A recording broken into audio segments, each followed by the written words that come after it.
Hey everyone, I'm Peter Stories, here to guide you today. If you use this video to drift off to sleep, please tap like, hit subscribe, and drop a comment telling me where you're watching from and what time it is there. Now settle in, get cozy, and let yourself relax.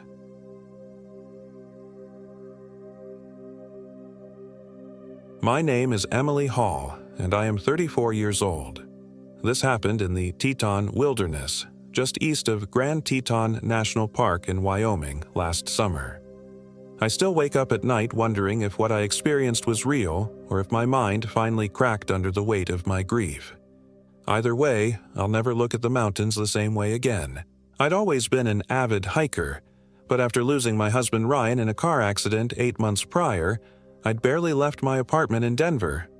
My therapist suggested a reconnection with nature might help process my grief.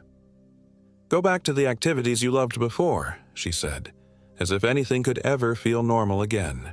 I decided on a 4-day solo backpacking trip in the Teton Wilderness. Remote enough to avoid crowds, but with established trails I could follow without much planning. I needed to feel something, anything, besides the hollow ache that had become my constant companion. The morning I set out from the Pacific Creek trailhead, the air was crisp and clean, carrying the sweet scent of pine and wildflowers. For the first time in months, my chest didn't feel quite so tight. The trail wound through dense forests and sprawling meadows, offering occasional glimpses of the majestic Teton Range to the west. I'd researched the area thoroughly, plotting my route to Two Ocean Lake for the first night's camp. By mid-afternoon, I'd covered about 8 miles when the weather shifted. Dark clouds rolled in from the north, bringing with them a sudden drop in temperature.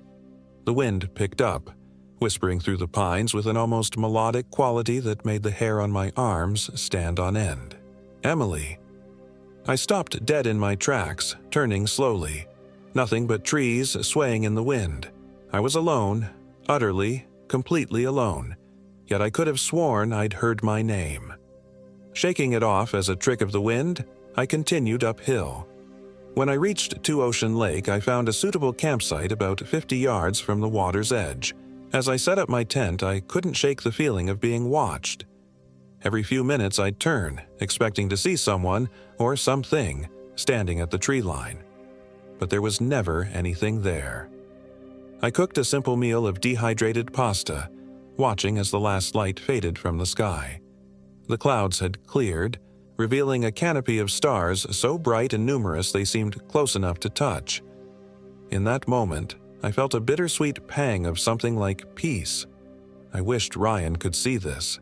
He'd loved the stars. "I miss you too, Em." I dropped my fork, spinning around so fast I nearly fell off the log I was using as a seat. The voice, Ryan's voice, had been so clear, so close, it was as if he'd been sitting right beside me. "Hello?" I called out, my voice shaking. "Is someone there?" Only the soft lapping of the lake against the shore answered me. I tried to rationalize it. Grief can do strange things to a person. I'd read about auditory hallucinations, especially in people who've experienced trauma. Still, I couldn't help but scan the darkness, my headlamp cutting a weak beam through the trees. That night, I slept fitfully, waking every hour to unfamiliar sounds, branches cracking, something moving around my tent, and once, the distinct sound of breathing just outside the thin nylon wall. When I finally emerged at dawn, there were no footprints in the soft earth around my campsite. Nothing to suggest anyone had been there at all. The second day dawned clear and bright. I packed up camp, determined to reach Enos Lake by nightfall, another 10 miles of hiking through increasingly remote terrain. As I walked, the feeling of being watched intensified. Several times I caught movement in my peripheral vision, only to turn and find nothing there. Around midday, I stopped for lunch near a small stream. The forest had become noticeably quieter. No birdsong, no rustling of small animals in the underbrush. The silence was oppressive, seemingly pressing in on me from all sides. As I was about to continue my journey, something caught my eye. a small arrangement of stones in a perfect circle on the other side of the stream. I was certain they hadn't been there when I first sat down. My heart pounded as I approached the circle. In the center lay a small wildflower, the exact type of flower Ryan had given me on our first date. My hands trembled as I picked it up. No one could have known about that. No one except Ryan. "This isn't funny," I shouted into the trees. "Who's out there? Show yourself." The forest remained silent, but as I turned to leave, my GPS device emitted a sharp beep before going completely dead. I tried restarting it. Nothing. My phone had no service, as expected, but now it showed a battery level of 2%, despite having been fully charged that morning. With my electronic navigation suddenly useless, I had to rely on my paper map and compass. I oriented myself and continued toward Enos Lake, trying to ignore the growing sense of dread settling in my stomach. The trail became less defined, and twice I had to backtrack after losing it completely. The sun was beginning to set when I realized I'd made a terrible mistake. According to my map, I should have reached the lake hours ago. Either I'd taken a wrong turn, or the map was wrong. Neither option was comforting. I found a small clearing to make camp for the night, my nerves frayed from the day's events. As darkness fell, the temperature dropped dramatically. I struggled to light a fire with trembling hands, the matches refusing to catch despite the kindling being dry. On my 7th attempt, the flame finally caught, but instead of the warm orange glow I expected, the fire burned with an eerie blue-green light. I scrambled backward, watching in horror as the unnatural flames danced and twisted into shapes that looked almost human. One shape in particular seemed to reach toward me, elongating and contracting like a person walking. "Ryan?" I whispered, unable to stop myself. The fire flared intensely before going out completely, plunging me into darkness. Frantically, I fumbled for my headlamp, clicking it on just as something rustled in the bushes to my left. My beam caught a glimpse of movement, a figure darting between trees. Not an animal, a person, or something that looked like a person. "Hello," I called out, my voice embarrassingly small. "I'm lost. Can you help me?" No response. I retreated to my tent, zipping myself inside as if the thin material could offer any real protection. I placed my hunting knife beside my sleeping bag and tried to calm my racing heart. It was probably just another hiker, I told myself, someone who wanted to be left alone as much as I did. The strange fire must have been some mineral in the wood affecting the flame color. There were logical explanations for everything. Then I heard it, the sound of footsteps circling my tent. Slow, deliberate steps that crunched on the pine needles and twigs. Around and around they went, never speaking, never stopping. I clutched my knife, too terrified to call out. The footsteps completed one circuit, then two, then three, before stopping directly in front of my tent door. A shadow fell across the fabric, a human silhouette illuminated by the moon. Emily. The voice was barely a whisper, but I recognized it instantly. Ryan's voice. "I've been watching you. I've been waiting for you." A sob caught in my throat. It couldn't be him. It was impossible. "You're not real," I managed to choke out. "Let me in, Em. I'm cold out here." The shadow raised its hand, fingers splayed, and pressed it against the tent wall. The fabric sank inward under the pressure, creating a perfect impression of a hand just inches from my face. "Go away," I screamed, slashing wildly with my knife through the tent material. The shadow jerked back, and I heard an inhuman shriek that made my blood run cold. It wasn't Ryan. It couldn't be Ryan. Whatever was out there was using his voice, his memories, to get to me. I didn't sleep that night. I sat with my back against a tree, knife in hand, watching my tent. The entity, I couldn't bring myself to call it a person anymore, didn't return, but I could feel its presence nearby, watching and waiting. When dawn finally broke, I packed up as quickly as I could and consulted my map. If I headed due west, I should intersect with the main trail eventually. I just needed to get back to civilization, back to people and cell service and reality. The forest seemed different in the morning light, the trees closer together, the undergrowth thicker. Had it always been this dense? I pushed through, scratching my arms and face on sharp branches, desperate to find the trail again. By midday, I knew I was hopelessly lost. The terrain didn't match my map at all. According to the map, I should have crossed a stream hours ago, but I'd seen no water. The mountains visible through breaks in the canopy seemed to be in the wrong place. It was as if the landscape itself had rearranged overnight. As panic threatened to overwhelm me, I stumbled into a small clearing and froze. In the center stood a crude structure made of twisted branches and animal bones. It resembled a doorway of sorts, with strange symbols carved into the bones. At its base lay fresh flowers, the same type that had been left for me the day before. My instinct was to run, but something caught my eye, a flash of color near the structure.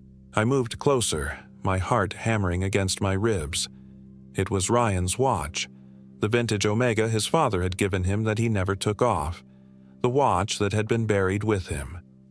I fell to my knees, a scream building in my throat that I couldn't release. This wasn't happening. It couldn't be happening. "Do you believe me now, Em?" I whirled around to find a man standing at the edge of the clearing. He looked like Ryan, exactly like Ryan, but there was something profoundly wrong about him. His skin was too pale, his movements too fluid, and his eyes were black from edge to edge, with no whites visible. "You're not him," I whispered, clutching the watch. "I found a way back to you," not Ryan said, taking a step forward. "She helped me. The old woman who lives in these woods. Agatha.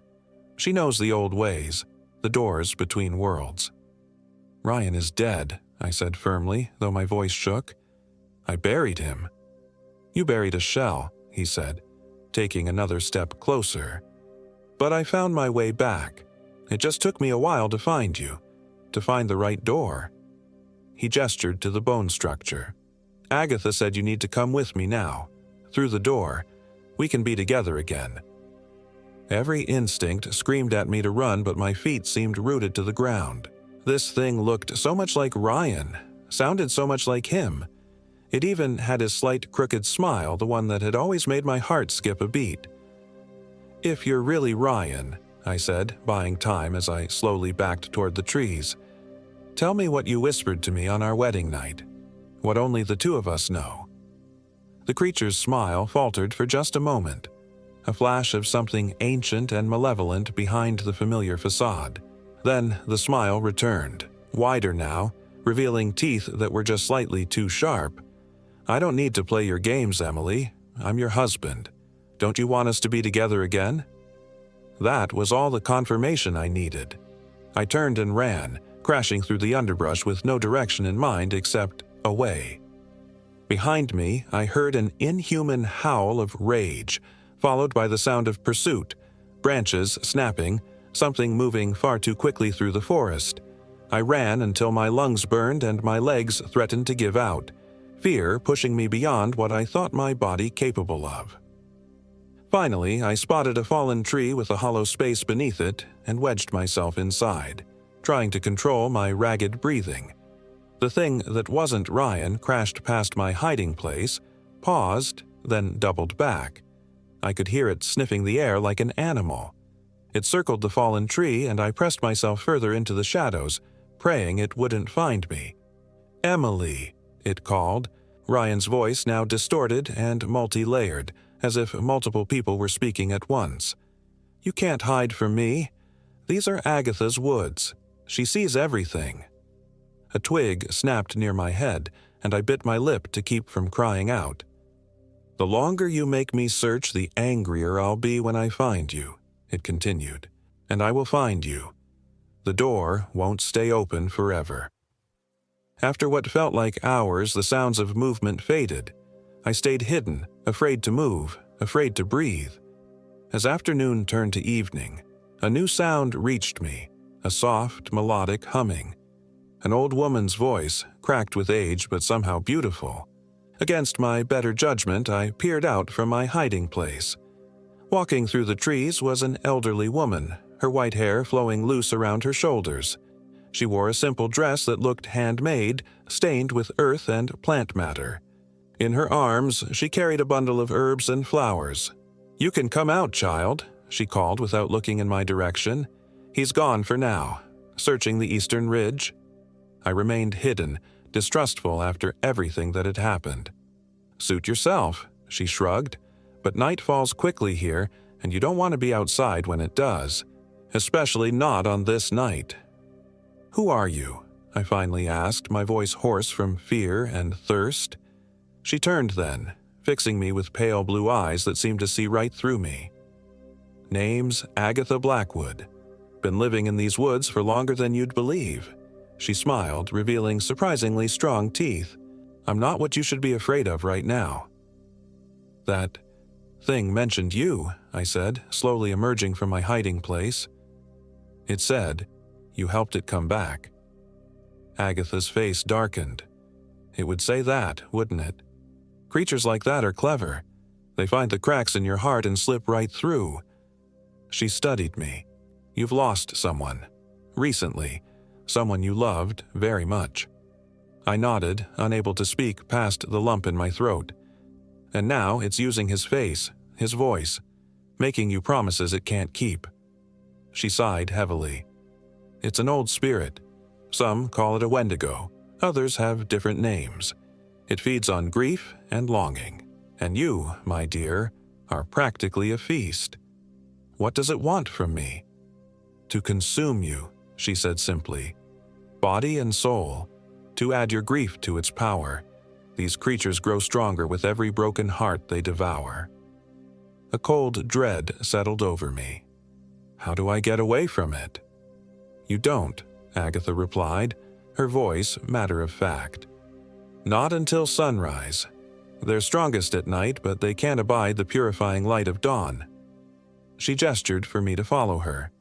"Come, my cabin isn't far. You'll be safe there until morning."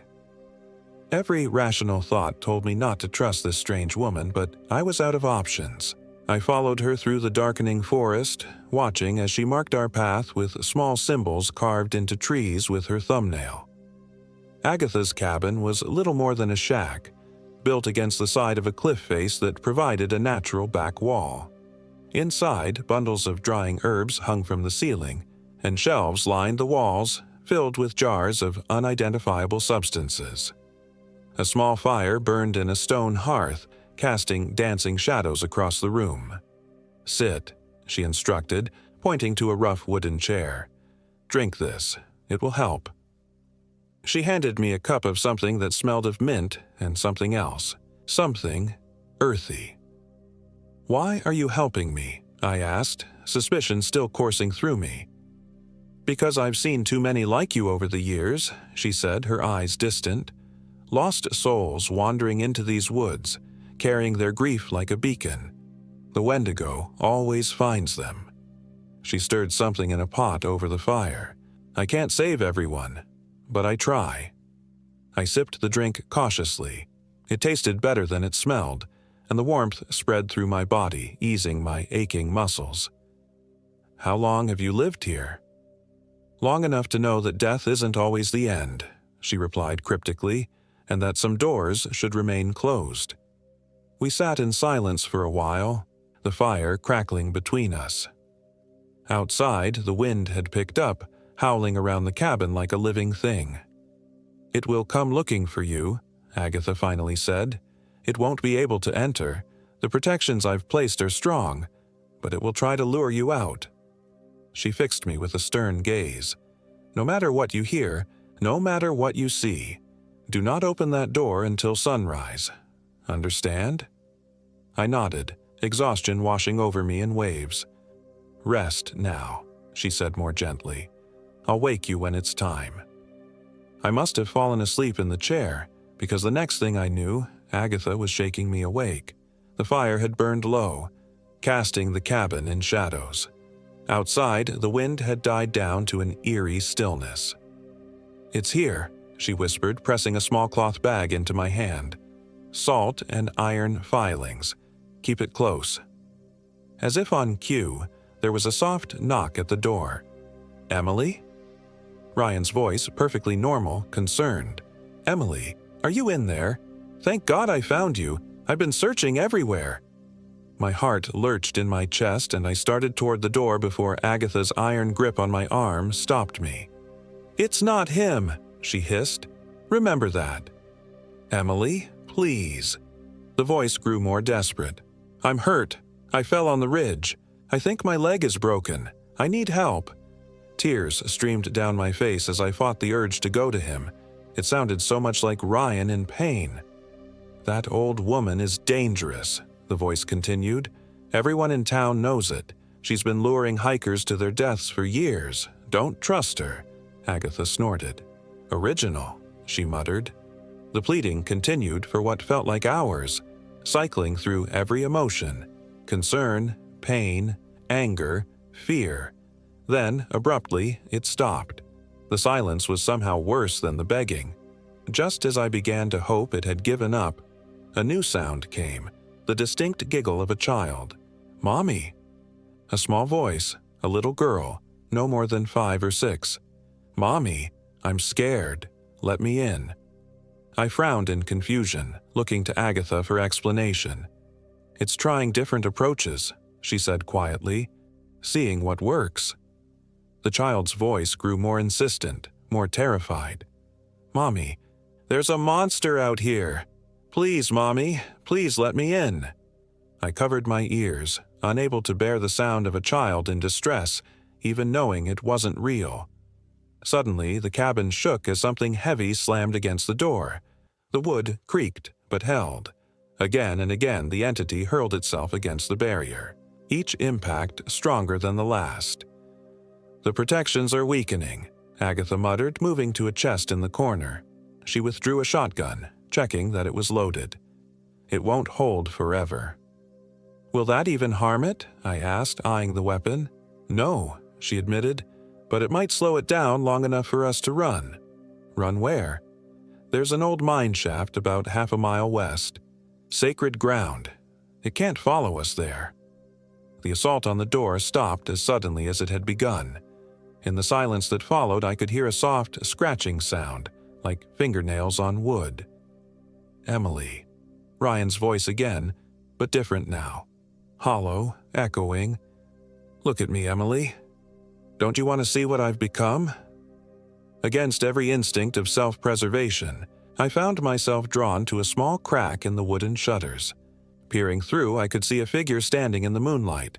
It had Ryan's face, his build, but its movements were wrong, jerky and too fluid at the same time, as if its joints weren't quite connected properly. As I watched, its form seemed to shift and blur around the edges. For just a moment, I glimpsed what lay beneath the human disguise, something ancient and twisted, with too many limbs and eyes that burned like coals. I recoiled from the window, a scream caught in my throat. "Don't look at it directly," Agatha warned. "That's how it gets in your head." A terrific crash shook the cabin as the creature hurled something heavy against the door.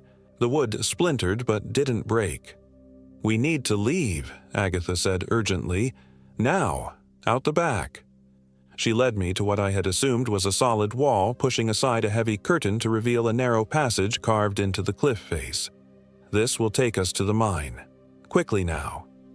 I hesitated, looking back at the increasingly damaged door. "What about your home? Your things?" Agatha's laugh was bitter. "This isn't the first cabin I've lost to that creature, child, and I doubt it will be the last." We had just entered the passage when the cabin door finally gave way with a tremendous crash. I glanced back to see the thing wearing Ryan's face silhouetted in the doorway, its form flickering between human and something unspeakable. "Run!" Agatha shoved me ahead of her into the tunnel. The passage was narrow and winding, forcing us to move in single file. Behind us, I could hear the creature entering the tunnel, its movements accompanied by a sound like bones breaking and reforming. "Emily," it called, its voice echoing unnaturally. "I just want to talk. We had so many plans, remember? The family we were going to start?" I stumbled, my foot catching on an uneven section of floor. Agatha steadied me. "Don't listen," she commanded. "It knows your weaknesses." We emerged from the tunnel into a small clearing, the entrance to the mine shaft visible about 50 yards away, its dark mouth gaping like an open wound in the mountainside. Above, the sky was beginning to lighten with the first hint of dawn. "We're almost there," Agatha said, relief evident in her voice. "Once we're inside, we'll be safe until—" Her words cut off in a strangled gasp as something yanked her backward. The Wendigo had caught up to us, one elongated arm wrapped around Agatha's throat, lifting her off the ground. "No!" I screamed, taking a step toward her. "Go!" Agatha managed to choke out, clawing at the arm around her neck. "Get to the mine! Don't look back!" I hesitated, unwilling to leave her. "Silly old woman," the Wendigo said, its voice now a horrific chorus of sounds. "Did you really think your tricks would work forever?" It tightened its grip, and Agatha's struggles grew weaker. "I've known you were helping them for centuries," it continued, addressing Agatha. "All those potential meals you've stolen from me. Did you think I wouldn't notice? Wouldn't remember?" "Run!" Agatha screamed at me with her remaining strength. I ran, tears streaming down my face, guilt and terror propelling me toward the mine entrance. Behind me, I heard a sickening crack, followed by Agatha's abrupt silence. The mine shaft was dark and smelled of damp earth and decay. I plunged inside, not daring to look back, running until the light from the entrance was just a distant pinprick. Only then did I slow, my lungs burning, trying to orient myself in the pitch blackness. I fumbled for my phone, using its feeble light to illuminate my surroundings. The mine tunnel extended deeper than the light could reach. Water dripped somewhere in the distance, the sound echoing oddly in the confined space. Behind me, I heard footsteps entering the mine. "Emily!" It was using Ryan's voice again, soft and reasonable. "You can't hide in the dark forever." I backed away, deeper into the mine, praying that Agatha had been right about it being sacred ground. If the Wendigo could enter freely, I was trapped. The creature paused at the mine entrance, seemingly hesitant. "This won't save you," it called into the darkness. "I'll wait, however long it takes. Days, weeks. You'll have to come out eventually." I continued backing away, watching the entrance when my foot met empty air. I windmilled my arms, barely catching myself before falling into what appeared to be a vertical shaft, dropping away into nothingness. Light was beginning to filter into the mine from the entrance. The sun was rising. As the first rays touched the Wendigo, it shrieked, its form rippling and distorting. It backed away from the light, hissing like a wounded animal. "This isn't over," it promised, retreating further. "I'll find you again. I know your grief now. I know your taste." The sunlight grew stronger, filling the mine entrance with golden light. The Wendigo gave one final inhuman scream before disappearing into the forest. I collapsed against the wall, shaking uncontrollably. I stayed there for hours, afraid to move, afraid to believe I was truly safe. Eventually, hunger and thirst forced me to act. I made my way cautiously to the mine entrance, peering out into the daylight. The clearing was empty. There was no sign of Agatha or the Wendigo, just the peaceful Wyoming wilderness, birds singing in the trees as if nothing had happened. I started walking west, toward where I thought the main trail might be. After about 2 hours, I came across a park ranger on patrol, who was surprised to find me so far off the designated trails. I told him I'd gotten lost, leaving out everything else. Who would believe me? He escorted me back to civilization, and I drove straight back to Denver without stopping. I sold my hiking gear, deleted my All Trails account, and haven't set foot in the wilderness since. Sometimes, when I'm drifting off to sleep, I hear Ryan's voice whispering my name. On the anniversary of his death, I found a small wildflower on my doorstep, the same type from the forest. And last week, I received a package in the mail with no return address. Inside was a small cloth bag containing salt and iron filings, and a note that simply read, "It hasn't forgotten you." A I'm moving next week, as far from Wyoming as I can get, but I can't shake the feeling that distance won't matter, that some doors, once opened, can never truly be closed again.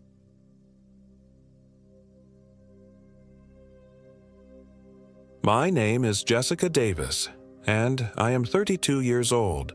This happened in the Wind River Range of Wyoming last summer on what was supposed to be a weekend hiking trip to clear my head. The mountains had always been my refuge. Whenever life in Denver became too overwhelming, deadlines piling up at the architecture firm, or the memories of my sister's disappearance 5 years ago returning, I would escape to the wilderness. There was something about the isolation, the crisp air, and the brutal honesty of nature that reset my perspective. This time, I chose the Wind River Range in Wyoming. I'd heard about its pristine alpine lakes, jagged peaks, and remote trails. Perfect for someone who needed solitude to process grief that therapy hadn't managed to resolve.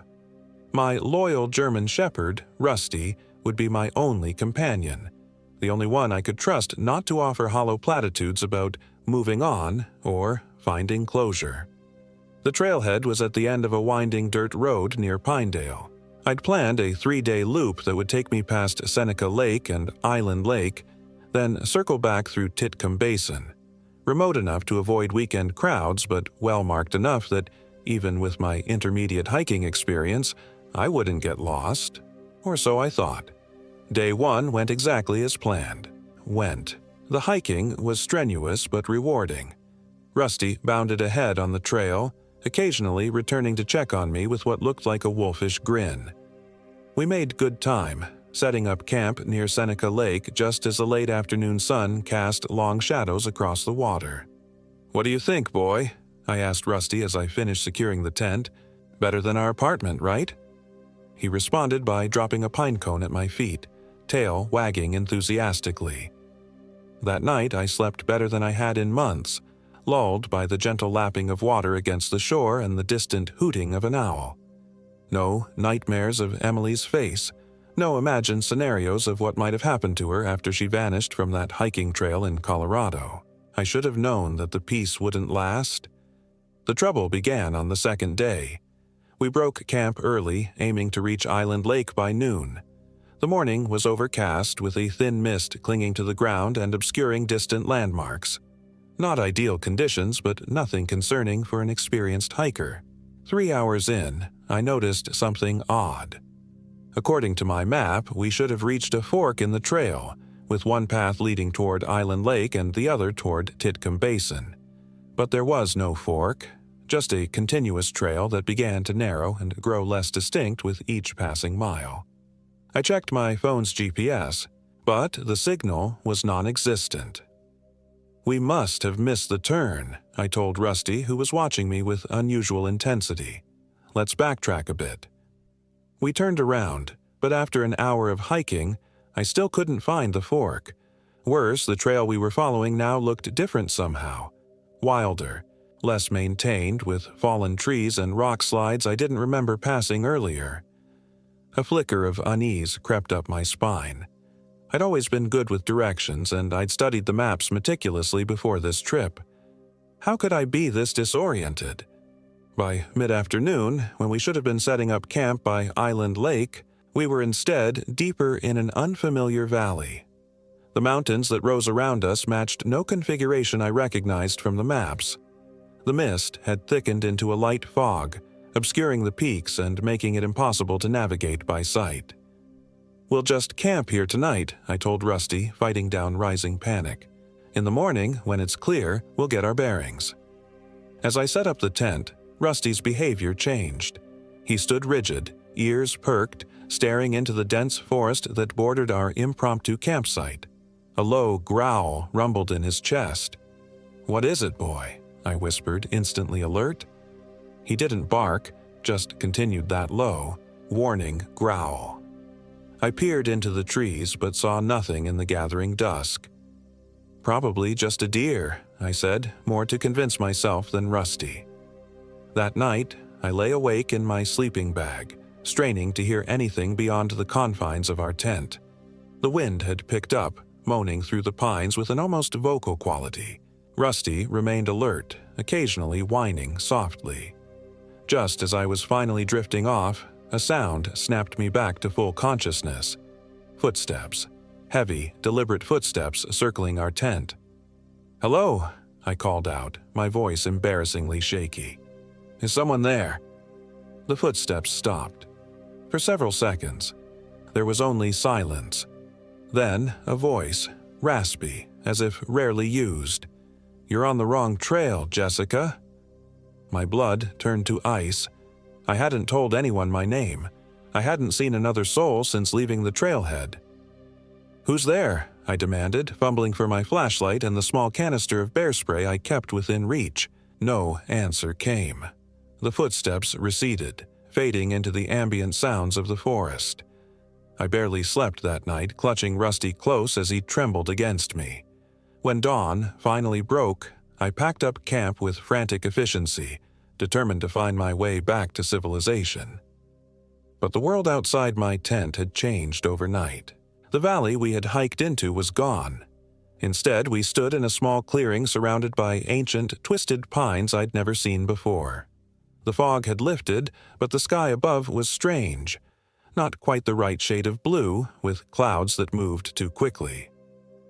"This isn't right," I whispered, a cold sweat breaking out despite the morning chill. "This isn't right at all." Rusty whined in agreement, pressing against my leg. I pulled out my compass, the last navigation tool I could rely on. The needle spun wildly, never settling on any direction. My watch had stopped at 3:17, though whether that was AM or PM, I couldn't tell. With no better option, I chose the clearest path leading out of the clearing and started walking. For hours, we pushed through increasingly dense and bizarre forest. The trees grew more gnarled and prehistoric looking.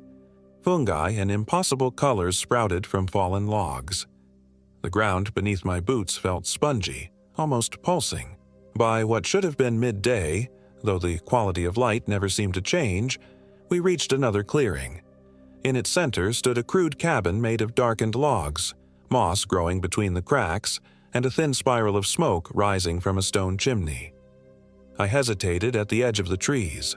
Every horror movie I'd ever seen screamed at me to turn around, to avoid the quintessential cabin in the woods. But I was lost, disoriented, and increasingly frightened. Whoever lived here would at least know the area, could point me toward a road or town. "Hello," I called out, approaching cautiously. "Is anyone home? I'm lost and could use some help." Rusty growled, pulling against his leash in the opposite direction. "It's okay, boy," I soothed, though I didn't believe my own words. "We need help." The cabin door creaked open a few inches. From the darkness within, a wrinkled face peered out, a woman so ancient that her skin resembled crumpled parchment. Her eyes were milky with cataracts, yet I felt she could see me perfectly. "You shouldn't be here," she said, her voice surprisingly strong. "This is not your path." "I know," I replied, desperation cracking my voice. "I'm lost. I need to get back to the main trail, back to Pinedale." The old woman, I would later come to know her as Agnes Blackwood, opened the door wider and gestured me inside. "You can't go back that way," she said. "Not anymore. They won't let you." "They?" I asked, even as I found myself stepping across the threshold, Rusty reluctantly following. The interior of the cabin was larger than it appeared from outside, impossibly so. A massive hearth dominated one wall with various herbs and objects hanging from the rafters. The single room was cluttered but meticulously organized, with shelves of books, jars of indeterminate contents, and bundles of dried plants. "The Watchers," Agnes replied cryptically, moving to a cast-iron kettle that hung over the fire. "They guard the boundaries. They've been more active lately." I should have left then, should have turned and run, despite having nowhere to go. But exhaustion and fear had worn down my rational mind. "What boundaries?" I asked, sinking onto a rough wooden stool. "What are you talking about?" Agnes poured a steaming liquid into a clay mug and handed it to me. "Drink. It will help clear your mind." I hesitated, then sipped the bitter brew. Almost immediately, my thoughts seemed to sharpen, the fog of confusion receding. "This land sits at a crossroads," Agnes explained, lowering herself into a rocking chair. "Not just physically. There are thin places where worlds press against each other. The Wind River Range has always been one such place." Had I been in my normal state of mind, I would have dismissed her words as the ramblings of an isolated old woman. But after what I'd experienced over the past day, I found myself listening intently. "The native peoples knew to avoid certain valleys, certain peaks," she continued. "They left warnings, which the early settlers ignored. My family has lived here for 7 generations, keeping watch, helping lost souls find their way back." "Back from where?" I asked, though part of me already knew the answer. "From the in-between," Agnes said simply. "The space that isn't quite here, but isn't quite somewhere else either. Some call it the Thin, others the Veil. Names don't matter much. What matters is that you've crossed into it, and the Watchers have noticed you." Rusty, who had been lying nervously at my feet, suddenly stood and growled toward the single window. Outside, the light was changing, dimming rapidly, though it couldn't be later than mid-afternoon. "They're coming," Agnes said, rising with surprising agility. She moved to a trunk in the corner and withdrew a small leather pouch. "You need to go. Now." "Go where?" I asked, panic returning. "I don't even know how I got here." "Follow the dog," she said, pressing the pouch into my hand. "Animals see more clearly in the Thin. And take this: iron, salt, and herbs they cannot abide. It will help keep them at bay." Before I could question her further, a sound like splintering wood came from the roof. Dust and debris rained down as something heavy moved above us. "Go," Agnes hissed, pushing me toward a back door I hadn't noticed before. "Run until you reach water. Cross it. Don't look back, no matter what you hear." Clutching the pouch, I burst out of the cabin with Rusty pulling frantically at his leash. Behind us, the roof collapsed with a tremendous crash, and Agnes's scream cut through the twilight air. I ran blindly, letting Rusty lead as Agnes had instructed. The forest around us had transformed completely, the trees now black, skeletal shapes against a darkening sky. The ground undulated beneath my feet as if alive. From behind, inhuman howls rose in pursuit. What followed was a nightmare marathon through an ever-shifting landscape. Day became night, became day again in the space of minutes. Rusty pulled me onward, never hesitating at the frequent forks in the non-existent trail. Several times I glimpsed movement in my peripheral vision. Tall, thin shapes that moved with a jerking gait, always just behind the nearest tree. Once, one of them stepped directly into our path, a figure like a man but wrong in every proportion. Its limbs were too long, its torso too short, its neck bent at an impossible angle. Where a face should have been was only smooth, pale skin interrupted by a horizontal slash of a mouth. It reached for me with fingers that unfolded like insect legs. I screamed and flung a handful of Agnes's mixture at it. The thing recoiled with a shriek that hurt my ears, its body twisting in agony where the particles had touched it. We ran on, my lungs burning, my legs numb with exhaustion. The pouch grew lighter as I used its contents to ward off the shapes that drew too near. All the while, Rusty led with unerring determination, as if following a scent only he could detect. After what felt like hours, or perhaps days, time had no meaning here, I heard the sound of rushing water. Breaking through a thicket of thorns that left my arms bleeding, we emerged on the bank of a fast-flowing river. On the opposite shore, the world looked normal.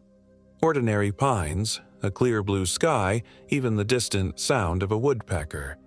Behind us, the howling grew closer. "Come on, Rusty," I gasped, stepping into the frigid water. The current was stronger than it looked, the bottom strewn with slippery rocks. Halfway across, I lost my footing and went under, the icy water closing over my head.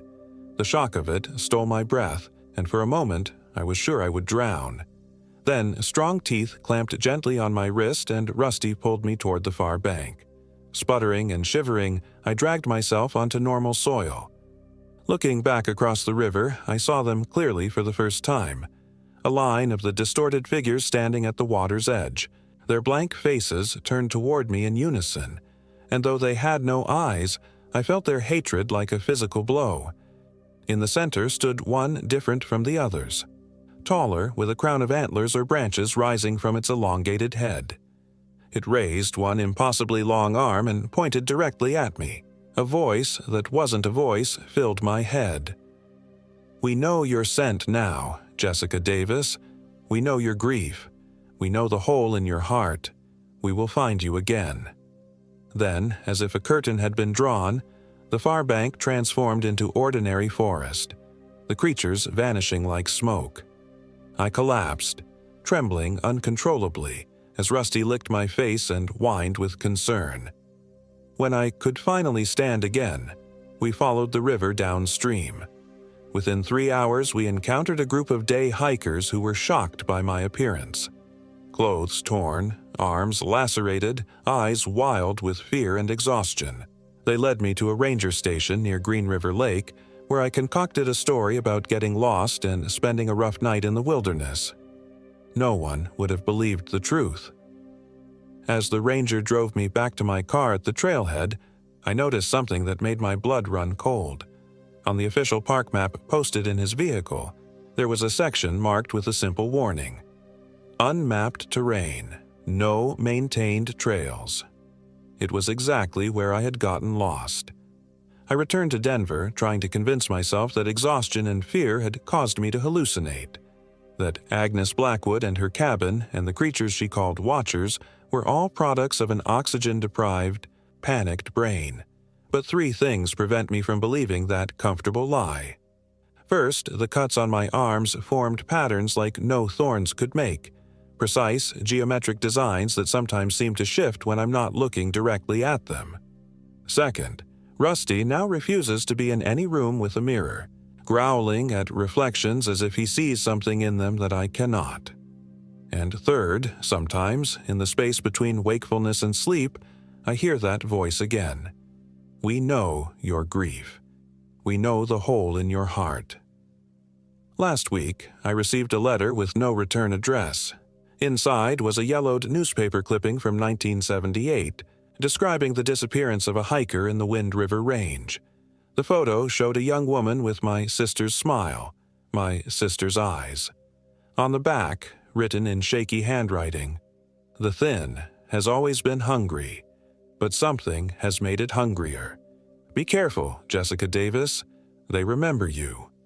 I've booked a return trip to Wyoming. I know it's madness, but I have questions only Agnes Blackwood can answer. If she survived the collapse of her cabin, if she ever existed at all. But this time, I won't be going to find peace or escape grief. This time, I'm going to find my sister. My name is Jacob Carter, and I am 45 years old. This happened in the Bighorn Mountains of Wyoming, where what should have been a peaceful off-grid lifestyle turned into a waking nightmare. After 20 years working IT in Seattle, I'd had enough. The constant noise, the endless meetings, the soul-crushing commute. It was killing me slowly. The panic attacks started small but grew until I could barely function. My therapist called it modern life syndrome, but medication only dulled the symptoms without addressing the cause. So I cashed out my 401k, sold my condo, and bought 15 acres of remote woodland in the Bighorn Mountains of Wyoming. My plan was simple: build a small cabin, live sustainably, and finally find the peace that had eluded me in civilization. For the first 6 months, it worked beautifully. My property sat in a small valley about 30 miles from the nearest town of Ten Sleep. A crystal-clear stream provided water, solar panels handled my minimal electrical needs, and my garden supplied fresh vegetables. For everything else, I made monthly trips into town. I'd never been happier. The crushing anxiety that had plagued me for years melted away in the mountain air. I fell into natural rhythms, rising with the sun, working with my hands during the day, reading by lamplight in the evenings. No screens, no notifications, no artificial urgency. The locals in 10 Sleep were initially wary of the city slicker playing mountain man, as Frank Delaney at the general store put it. But over time, as they saw I was serious about my new life, they warmed to me. They shared hunting spots, taught me about local plants, and warned me about areas of the mountains to avoid. "Stay clear of McKinley Creek Valley," old Tom Miller told me during one supply run. "Bad things happen there. Always have." I nodded politely, assuming it was just local superstition. I'd heard similar warnings before. Every rural community seemed to have its forbidden zones, usually explained away with tales of quicksand, dangerous animals, or the occasional ghost. If only I'd listened. The trouble began in late October, as the first snow dusted the higher elevations. I was chopping firewood when I heard what sounded like voices carried on the wind. Faint, indistinct murmurings that seemed to be coming from multiple directions at once. I set down my axe and listened intently, but the sounds faded. Just the wind, I assured myself, returning to my work. But over the next few days, the voices returned with increasing frequency and clarity. At first, it was just mumbles and whispers at the edge of hearing. Then words began to form, though I could never quite make them out, like overhearing a conversation through a thick wall. I tried to rationalize it. Auditory hallucinations could be caused by isolation, I knew. Or perhaps it was some atmospheric phenomenon carrying sounds from distant hikers or hunters. I even checked my property for hidden speakers, entertaining paranoid fantasies about being the unwitting star of some elaborate reality show. But I found nothing, and the voices continued. On November 5th, I remember the date precisely because I'd marked it on my calendar as the start of deer season. I woke to find footprints in the frost outside my cabin. They circled the entire structure, starting and ending at the edge of the woods about 50 yards away. They weren't human prints, not exactly. They resembled bare feet but were too long, the toes too splayed, the arch impossibly high, and they didn't sink into the soft ground as they should have, given their apparent size. I followed the tracks to the tree line where they simply stopped. Not as if whatever made them had turned around, but as if it had stepped from thin air onto my property, circled my cabin while I slept, and then vanished back into nothingness. That was the day I got my gun out of storage, a Remington 700 rifle I'd bought for hunting but hadn't yet used. I cleaned it, loaded it, and kept it by my bed. That night, as the temperature dropped and the wind picked up, the voices grew louder. For the first time, I could make out what they were saying. "He sees the tracks. He knows we're watching. Not ready yet. Need to wait. Need to be sure." I barely slept, the rifle clutched to my chest as I stared at the cabin door, jumping at every creak and groan of the old wooden structure. The next morning, I drove to 10 Sleep in a panic. At the general store, I tried to casually ask Frank about strange occurrences in the area. "What kind of strange?" he asked, his weathered face suddenly guarded. "Voices," I said, immediately regretting my honesty when I saw his expression change. "And weird tracks around my cabin." Frank glanced at old Tom, who was sorting through fishing lures at the counter. They exchanged a look I couldn't interpret. "Where exactly is your property again?" Frank asked carefully. I told him, describing the small valley with the stream running through it. Old Tom cursed under his breath. "That's just south of McKinley Creek. Too damn close." "Close to what?" I demanded, my patience wearing thin. "What aren't you telling me?" After some coaxing and a promise to buy them both lunch at the diner across the street, they finally explained. According to local lore, dating back to before European settlement, the McKinley Creek Valley and the surrounding areas were avoided by the native Crow and Shoshone peoples. They believed it to be a thin place, a location where the barrier between our world and something else was dangerously permeable. The early settlers ignored these warnings, as settlers often did. In 1887, a small mining community was established in the valley. 6 months later, all 23 residents vanished without a trace. Their homes were found intact, meals still on tables, but not a single person remained. The only clue was a journal belonging to the settlement's founder, Herbert McKinley, which contained increasingly disturbed entries about voices in the wind and strange tracks in the snow. Most folks think they either abandoned the place due to harsh conditions or were killed by natives, Frank explained. But there's always been stories about the McKinley Watchers. The what? I asked, a chill running down my spine despite the warmth of the diner. The Watchers, Old Tom said, leaning in close. That's what McKinley called them in his journal. Said they lived in the spaces between trees, in the shadows where your eyes don't quite focus.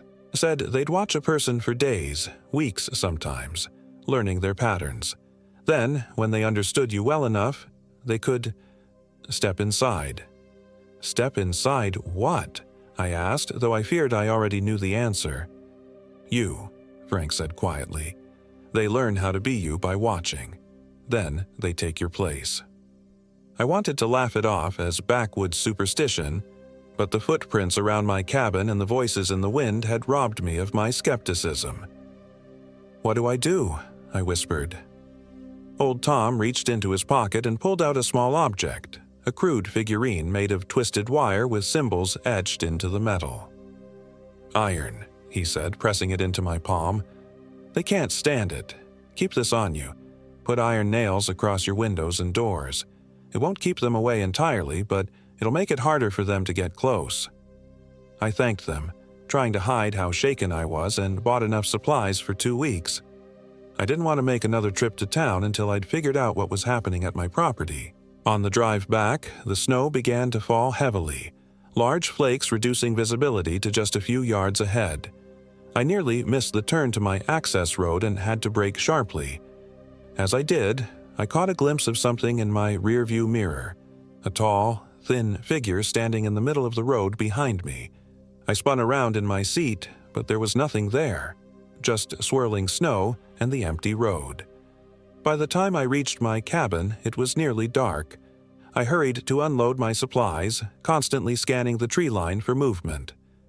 Following Old Tom's advice, I hammered iron nails along every window frame and doorway, feeling ridiculous but too frightened to ignore the warning. I placed the wire figurine on a string around my neck. It was heavier than it looked and uncomfortably cold against my skin, but its presence was oddly reassuring. That night, the voices were silent, and I dared to hope the iron had worked. I was wrong. I woke around 3 a.m. to the sound of scratching on the cabin roof. Light at first, then increasingly frantic, like dozens of clawed hands trying to dig through the wooden shingles. The temperature in the cabin had dropped dramatically. I could see my breath clouding in the moonlight that filtered through the window. Grabbing my rifle, I moved to the center of the single room, eyes fixed on the ceiling. The scratching stopped abruptly, replaced by a heavy thump directly above me. Then another, and another. Slow, deliberate footsteps crossing the roof. They reached the edge and I braced myself, expecting whatever it was to peer through the window or try the door. Instead, the footsteps continued downward, as if walking straight down the vertical wall of the cabin, an impossible movement that made my skin crawl. The windows began to frost over from the outside, intricate patterns spreading across the glass like rapidly growing vines. Through the crystalline layer, I saw shapes moving in the yard, tall, unnaturally thin figures that seemed to glide rather than walk through the deep snow. The wire figurine around my neck grew painfully cold, but I didn't dare remove it. Jacob Carter, a voice called from outside, not carried on the wind this time, but clear and distinct. It was my voice, but wrong somehow. The inflection alien, as if the speaker had learned language from a book rather than human interaction. "We see you, Jacob Carter," my voice continued. "We know you now." What followed was the longest night of my life. They circled the cabin for hours, calling my name in that horrible mimicry of my voice, testing the defenses. Several times the door handle turned, but the iron nails seemed to prevent them from entering. The temperature continued to drop until the water in my glass froze solid. Just before dawn, they fell silent. When the first rays of sunlight filtered through the frosted windows, I cautiously peeked outside. The snow around my cabin was unmarked. No footprints, no sign that anything had been there at all. But 20 yards away, at the edge of the clearing, stood a crude figure made of twisted branches and animal bones. It was roughly human-shaped, but too tall, too thin, with extra limbs jutting at odd angles. Where the head should have been sat a deer skull, antlers intact, facing directly toward my window. It hadn't been there the day before. I was certain of that. I spent the day fortifying my cabin, boarding up windows, reinforcing the door, and placing iron objects at strategic points around the property. I brought in enough firewood to last a week and filled every container with water from the stream. As dusk approached, I sat with my rifle across my knees, the wire figurine still cold against my chest, and waited. The second night was worse than the first. The temperature plummeted again, and the voices returned. Not just mine now, but a chorus of them, men and women and children, all speaking in that same flat, wrong cadence. Your iron cannot last forever, Jacob Carter. We are patient, Jacob Carter. We have watched for centuries, Jacob Carter. The scratching on the roof became more insistent, and something heavy repeatedly slammed against the door. The iron nails I'd used to secure it began to bend outward, as if being pulled by an immense magnetic force. Around midnight, a new sound joined the cacophony, a high-pitched keening that made my teeth ache and my vision blur. The window glass vibrated with the frequency, tiny cracks appearing along the edges. I was certain I wouldn't survive until morning. But then, unexpectedly, everything stopped. The sudden silence was almost as terrifying as the noise had been. Cautiously, I approached the window and peered through a gap in the boards. The clearing was filled with them now, at least a dozen of the tall, thin figures, their bodies bent at impossible angles. They stood completely motionless, all facing away from my cabin, toward the tree line on the far side of the clearing. Following their gaze, I saw what had interrupted their assault on my home. A woman stood at the edge of the woods. Even from a distance, I could see she was elderly, her back bent with age, her white hair gleaming in the moonlight. She held something in her outstretched hand, a lantern that burned with an unusual blue-green flame. The watchers seemed unable to approach her. When she took a step forward, they took a collective step back. "This one is not for you," the old woman called out, her voice surprisingly strong and clear. "You have overstepped your bounds." The tallest of the figures, the one wearing the deer skull I'd seen earlier, tilted its head at an angle that would have broken a human neck. "He crossed into our territory," it replied in a voice like stones grinding together.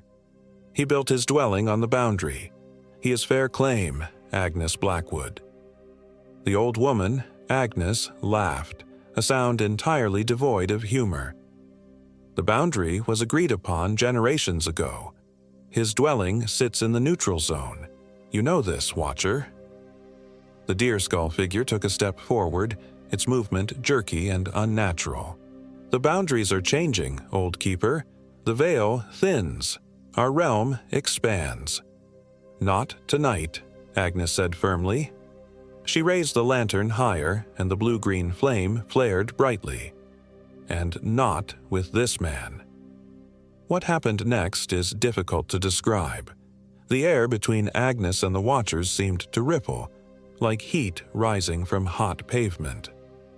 The creatures contorted, their already impossible bodies twisting further, elongating, then compressing. A sound like tearing fabric filled the clearing, and where the Watchers had stood, only empty snow remained. Agnes Blackwood turned toward my cabin and beckoned to me. Against all reason and self-preservation instinct, I found myself unbarring the door and stepping outside.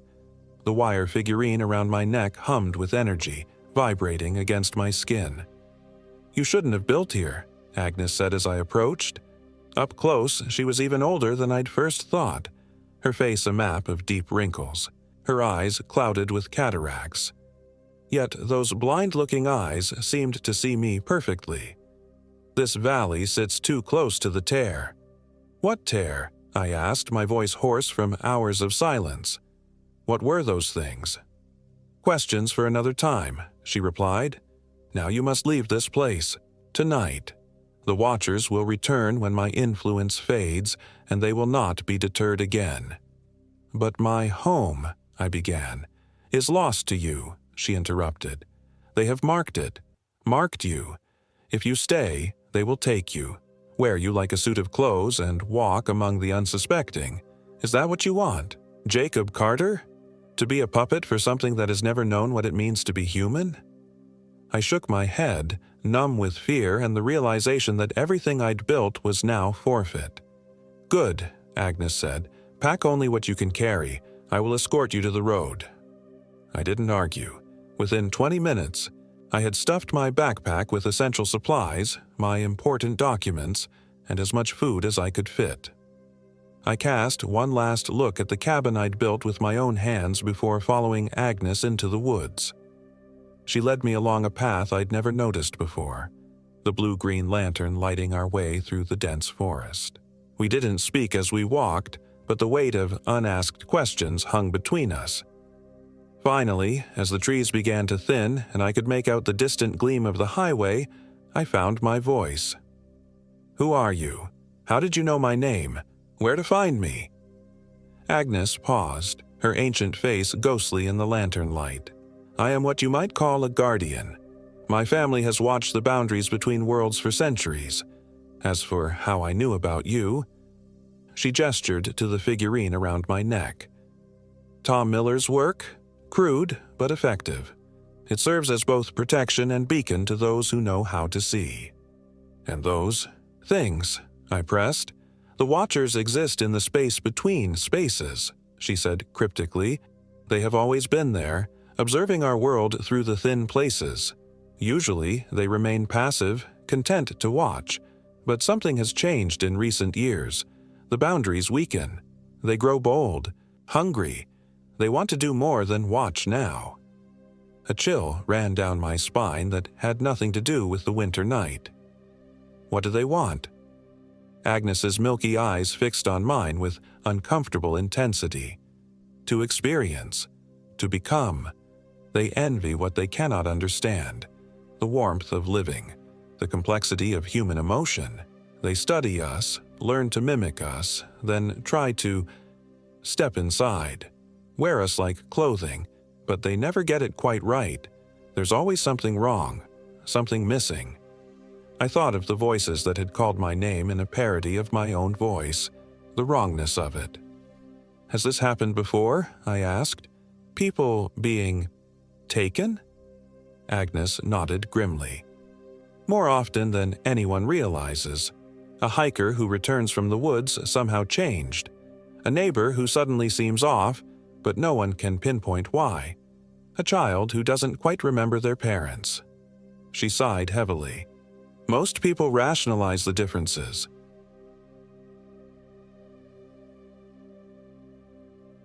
My name is James Anderson, and I am 32 years old.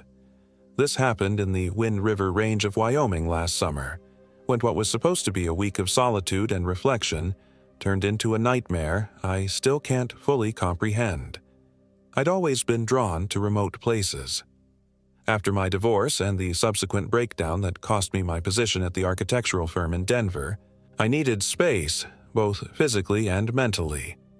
The Wind River Range seemed perfect, 2.25 million acres of wilderness, with towering granite peaks, alpine lakes, and forests that stretched beyond imagination. I'd visited briefly years ago on a guided trip, but this time I wanted to venture deeper, to the places where tourists rarely tread. My plan was to hike the Cirque of the Towers Trail, but then branch off toward the more isolated Island Lake area, where I'd heard the fishing was excellent and human encounters were minimal. I brought my 4-year-old Australian Shepherd, Rusty, as my only companion. That dog understood me better than most humans ever did, sensing my moods and offering silent companionship without the awkward questions or pitying looks I'd grown accustomed to back in civilization. The first 2 days went exactly as planned. The late June weather was perfect, cool mornings that warmed to comfortable hiking temperatures by midday. The trails were challenging but manageable, and the scenery was exactly the balm my fractured spirit needed. Rusty bounded ahead on the trail, occasionally returning to check on me, his amber eyes bright with adventure. On the 3rd day, I left the more established paths and headed northwest toward Island Lake. The trail grew fainter, and I relied more heavily on my topographical map and GPS. By mid-afternoon, we reached a pristine alpine meadow dotted with columbines and Indian paintbrush. I decided to make camp early, setting up my tent near a small, clear stream that bubbled down from the higher elevations. As I filtered water for dinner, I noticed Rusty's demeanor change. His ears pricked forward, and he stared intently at the tree line about 50 yards from our camp. A low growl rumbled in his chest. "What is it, boy?" I asked, scanning the trees. Nothing moved. "Probably just a deer." But Rusty remained tense, his hackles raised slightly. I'd learned to trust his instincts. He'd alerted me to a black bear on a previous trip before I'd even noticed it myself. I grabbed my bear spray and stood, searching the forest edge more carefully. Still nothing. After a few minutes, Rusty relaxed somewhat, though he remained more vigilant than usual through dinner. I attributed it to the unfamiliar territory and tried to dismiss the unease that had settled in my stomach. That night I awoke to Rusty's low, continuous growl. The temperature had dropped significantly, and my breath formed clouds in the beam of my headlamp as I checked my watch. 2:17 a.m. Rusty stood at the tent door, his body rigid, staring out into the darkness. "Easy, boy," I whispered, unzipping the tent just enough to peer outside. The meadow was bathed in silvery moonlight, the surrounding mountains looming like sentinels against the star-filled sky. At first, I saw nothing unusual. Then, at the far edge of the meadow, a figure stood motionless. From that distance, I could only make out a dark silhouette, person-shaped but somehow wrong. Too tall, too thin, standing impossibly still. I blinked, and it was gone. I rubbed my eyes. "Just a shadow," I muttered, trying to convince myself, but Rusty's continued growling suggested otherwise. Sleep eluded me for the rest of the night. By first light, I'd convinced myself I'd imagined the figure, a combination of moonlight, shadows, and the lingering anxiety I'd brought with me from the city. We broke camp early and continued toward Island Lake. The terrain grew more challenging as we ascended, with loose scree fields and sections where the trail disappeared entirely. I navigated by landmarks and compass, occasionally checking my GPS, which seemed to be struggling to maintain a signal. By early afternoon, we should have reached Island Lake, but the landscape didn't match my map. I stopped on a rocky outcrop that offered a view of the valley below. Nothing looked familiar. According to my map, we should have been approaching the lake from the south, with Fremont Peak visible to the northeast, but the peaks I saw didn't match what should have been there. "This doesn't make sense," I said aloud, comparing the terrain to my map for the 3rd time. Rusty whined softly beside me. I checked my GPS again. The screen flickered, then displayed coordinates that would place us almost 5 miles from where I believed we were, an impossible distance given our pace and direction. I pulled out my phone, though I knew there wouldn't be service. To my surprise, there was a single bar. I opened my mapping app, which momentarily located us before the signal disappeared. In that brief moment, the app showed our location as somewhere I hadn't intended to go, a remote area north of Atlantic Peak, far from the established trails and known campsites. If accurate, we'd somehow veered miles off course without me noticing. A gust of wind whipped across the ridge, carrying with it a sound that might have been distant whispers. Rusty's ears flattened against his head. "Let's get to lower ground," I told him, suddenly eager to find a sheltered spot to reassess. We descended into a narrow valley I didn't recognize. The afternoon sun cast long shadows from the pines, creating patterns that seemed to shift and move when viewed from the corner of my eye. I found a relatively flat area near a small lake, not Island Lake, but a place to stop and get my bearings. As I set up camp, I noticed unusual stone formations around the lake's edge, rocks balanced in ways that seemed to defy gravity, arranged in patterns too regular to be natural. The pit in my stomach deepened. "Just coincidence," I said to Rusty, who hadn't left my side since we'd entered the valley. "Probably hikers getting creative." But I knew this area was rarely visited. The effort required to stack these rocks so precisely would be considerable, and there were dozens of formations encircling the entire lake. That night, the temperature plummeted again. Inside my four-season tent, I reviewed my maps by headlamp, trying to determine our location and the best route back to known territory. Rusty lay pressed against me, occasionally lifting his head to listen to sounds I couldn't hear. Around midnight, I heard it, faint at first, then unmistakable. Singing. A woman's voice, ethereal and haunting, drifting across the lake. I froze, straining to hear the words, but they weren't in any language I recognized. The melody raised goosebumps on my arms. Rusty stood, a continuous growl vibrating through his body. I unzipped the tent with trembling fingers and peered out. The moon reflected off the lake's surface, illuminating a thick mist that hadn't been there when we'd made camp. Through the vapor, I could make out a figure at the water's edge. The silhouette of a woman in what appeared to be a long dress or robe, her hair flowing around her despite the absence of wind. "Hello," I called, my voice sounding small and insignificant in the vast wilderness. The singing stopped. The figure turned slowly toward my tent. Even from this distance, I could feel her gaze like ice water down my spine. Then, impossibly, she began to glide across the lake's surface, moving toward me without seeming to walk. I scrambled back, zipping the tent closed as if the thin fabric could offer protection. Rusty barked frantically now, lunging toward the tent door, then retreating, conflicted between his instinct to protect and his fear. "Shh, Rusty, please," I begged, though I knew that whatever was out there already knew exactly where we were.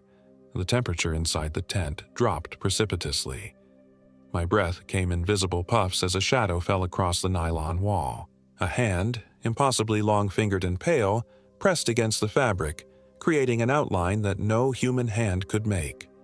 A voice spoke, the same voice that had been singing, but now directly outside my tent, so close it might have been inside my own head. "James." It whispered, my name elongated into something unrecognizable. "It's been so long." I sat paralyzed, my mind unable to process what was happening. Rusty had stopped barking and now cowered behind me, whimpering. "You don't remember me," the voice continued, a note of sadness mixed with something darker. "But I remember you, from your last visit." "I've never been here before," I managed to say, my voice cracking. A soft laugh, like wind through dead leaves. "Not in this life, perhaps." The hand withdrew, and the shadow moved around the tent, circling slowly. "The others will be so pleased you've returned. We've waited so patiently." "Others?" I whispered. "The ones who sang with me before the water claimed them, before I claimed them." Another laugh, this one sending shards of ice through my veins. "Would you like to meet them, James? They're just beneath the surface. Always just beneath the surface." I fumbled for my headlamp, my bear spray, anything that might help. As the beam of light cut through the darkness of the tent, the shadow outside disappeared. I sat motionless for what felt like hours, Rusty trembling against me, both of us listening to the silence that seemed more threatening than any sound. When dawn finally began to lighten the tent walls, I packed with shaking hands. We needed to get out of this valley, to find our way back to established trails and other humans. I couldn't shake the feeling that we were being watched as we left, the stone formations around the lake seeming to track our movements as we climbed away from the water.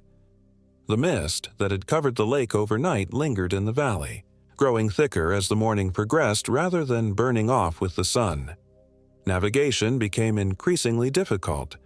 My compass needle spun uselessly, and my GPS either showed no signal or coordinates that changed dramatically from one moment to the next. By midday, the mist had become so dense I could barely see 10 feet ahead. Rusty stayed right at my heels, occasionally whining but never straying. The sun was just a diffuse glow overhead, providing light but no warmth and no help in determining direction. I decided to climb higher, hoping to get above the mist and reorient myself. We ascended a steep slope that turned into a near-vertical scramble in places.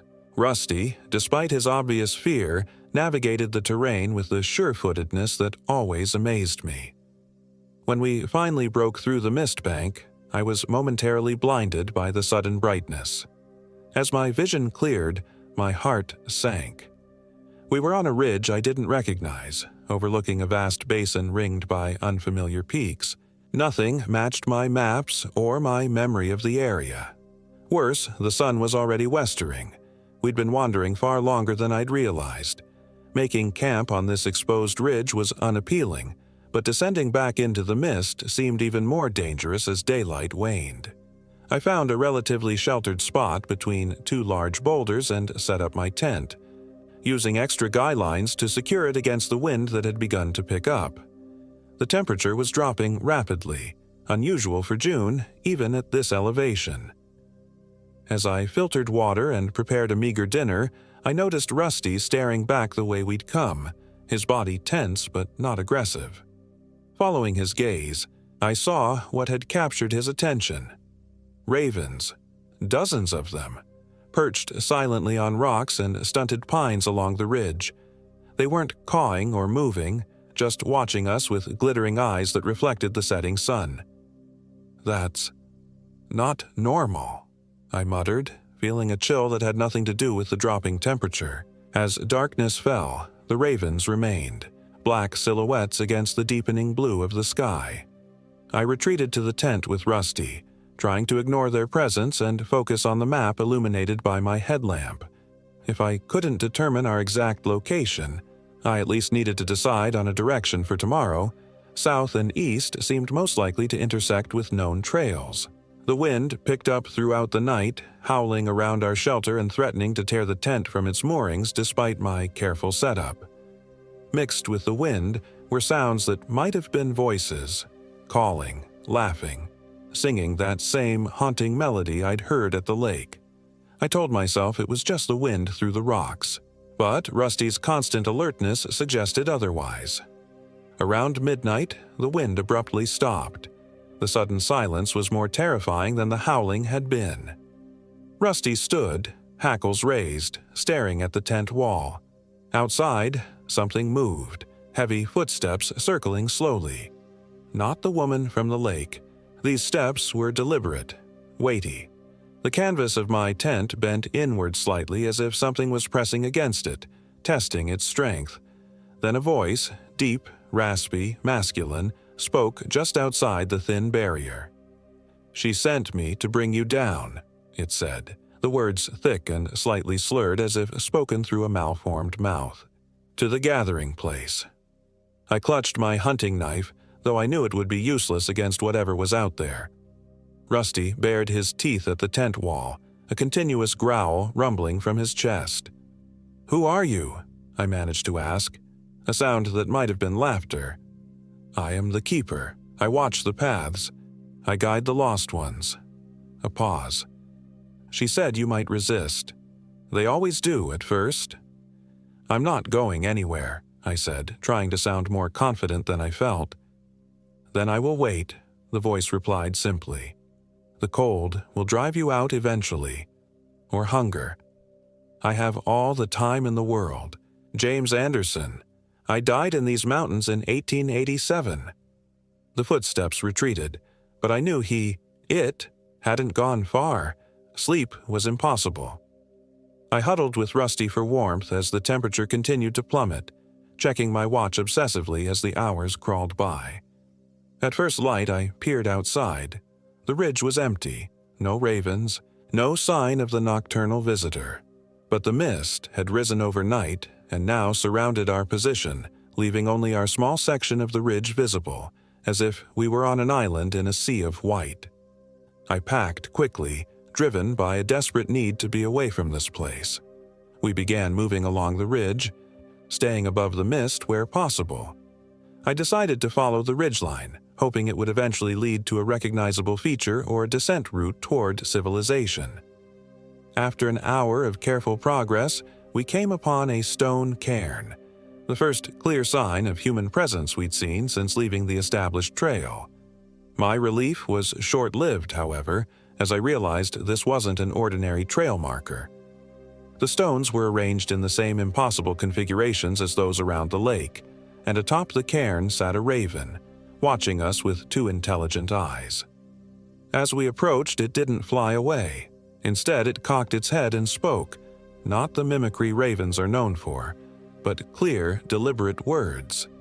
"Follow," it said, then launched into the air, flying ahead along the ridge. Rusty whined, pressing against my leg. "I know, buddy," I whispered, "but we need to find a way out." The raven flew ahead, stopping periodically to ensure we were following. I knew I shouldn't trust it, but with no better options, I continued along the ridge. The bird led us to a point where the ridgeline descended sharply. A faint trail switchbacked down into the mist. The raven landed on a boulder at the trail's start. "Down," it commanded, fixing me with its obsidian stare.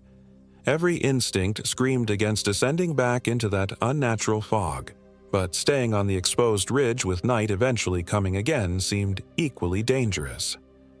I took a deep breath and started down the trail, Rusty reluctantly following. The mist enveloped us immediately, thick and cold and smelling faintly of decay. The trail was treacherous, loose stones and exposed roots seeming to shift under my feet with each step. Several times I nearly fell, catching myself at the last moment. After what felt like hours of careful descent, the trail leveled out.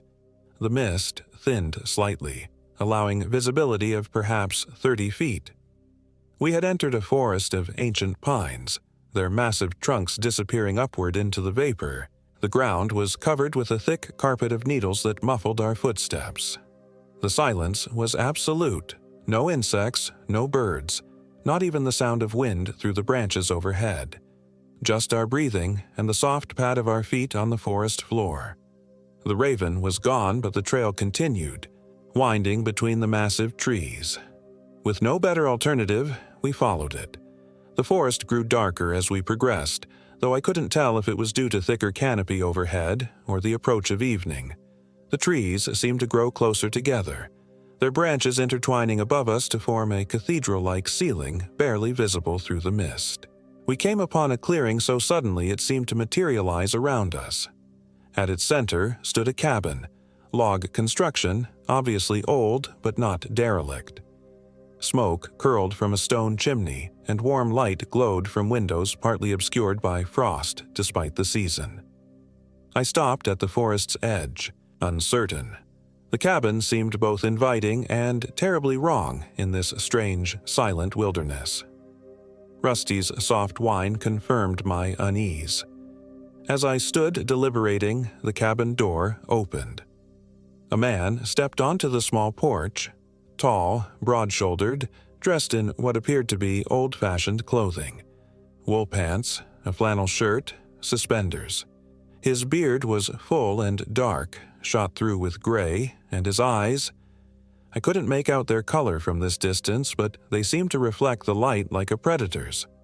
"Come in, traveler," he called, his voice the same deep rasp I'd heard outside my tent. "Night's coming, and you don't want to be out there in the dark." Every fiber of my being warned against approaching that cabin, but exhaustion and cold clouded my judgment. Maybe this was just a recluse, a mountain man who lived off the grid. Maybe he could point us toward the nearest ranger station or town. "Who are you?" I called back, remaining at the forest's edge. "Name's Ezekiel Blackwood," he replied. "Most folks call me Zeke. I've been expecting you." Those last words sent a chill through me. Expecting me? How? He smiled, revealing teeth that seemed too sharp. too numerous. She told me you'd be coming this way, said you were special. He gestured toward the cabin door. Come in and warm yourself. Your dog, too. We have much to discuss before the gathering. What gathering? I asked, taking an involuntary step backward. His expression darkened. You'll find out soon enough. Better to come willingly, James. The alternatives are unpleasant. The fact that he knew my name confirmed what I'd feared. This was the same entity that had circled my tent on the ridge. Not human, despite his appearance. I backed away slowly. I think we'll find our own way, thanks. His face contorted with sudden rage, the features shifting subtly into something less human. You can't leave, he snarled, descending the porch steps with unnatural speed. She won't allow it. I turned and ran, crashing back into the forest with Rusty at my heels. Behind us, Zeke's enraged howl echoed among the trees, followed by the sound of pursuit. Not just one set of footsteps, but many, coming from all directions. We ran blindly through the mist, the trail long forgotten. Branches whipped at my face and roots seemed to reach up to tangle my feet. Rusty stayed close, guiding me around obstacles I couldn't see in time. The sounds of pursuit grew closer. Occasionally, through gaps in the trees, I caught glimpses of figures moving parallel to our course. Some human-shaped, others low to the ground and loping on all fours. They seemed to be herding us rather than attempting to overtake us. The forest began to thin, and the ground sloped downward. Through the mist ahead, I could see the glint of water. Another lake, larger than the first. The pursuit had driven us directly toward it. We burst from the tree line onto a pebble beach. The lake stretched before us, its far shore invisible in the mist. To our left and right, the beach curved away, offering no obvious escape route better than the others. Behind us, the forest had gone silent again. I knew they were there, watching from the trees, waiting to see what I would do. The surface of the lake began to ripple, though there was no wind. The ripples converged near the shore, forming a disturbance in the water that moved deliberately toward us. As it approached, a figure rose slowly from the depths. The woman I'd seen at the first lake, now fully visible. She was both beautiful and terrible. Her face had the perfection of a porcelain doll, pale and flawless. Her hair, black as midnight, floated around her in defiance of gravity.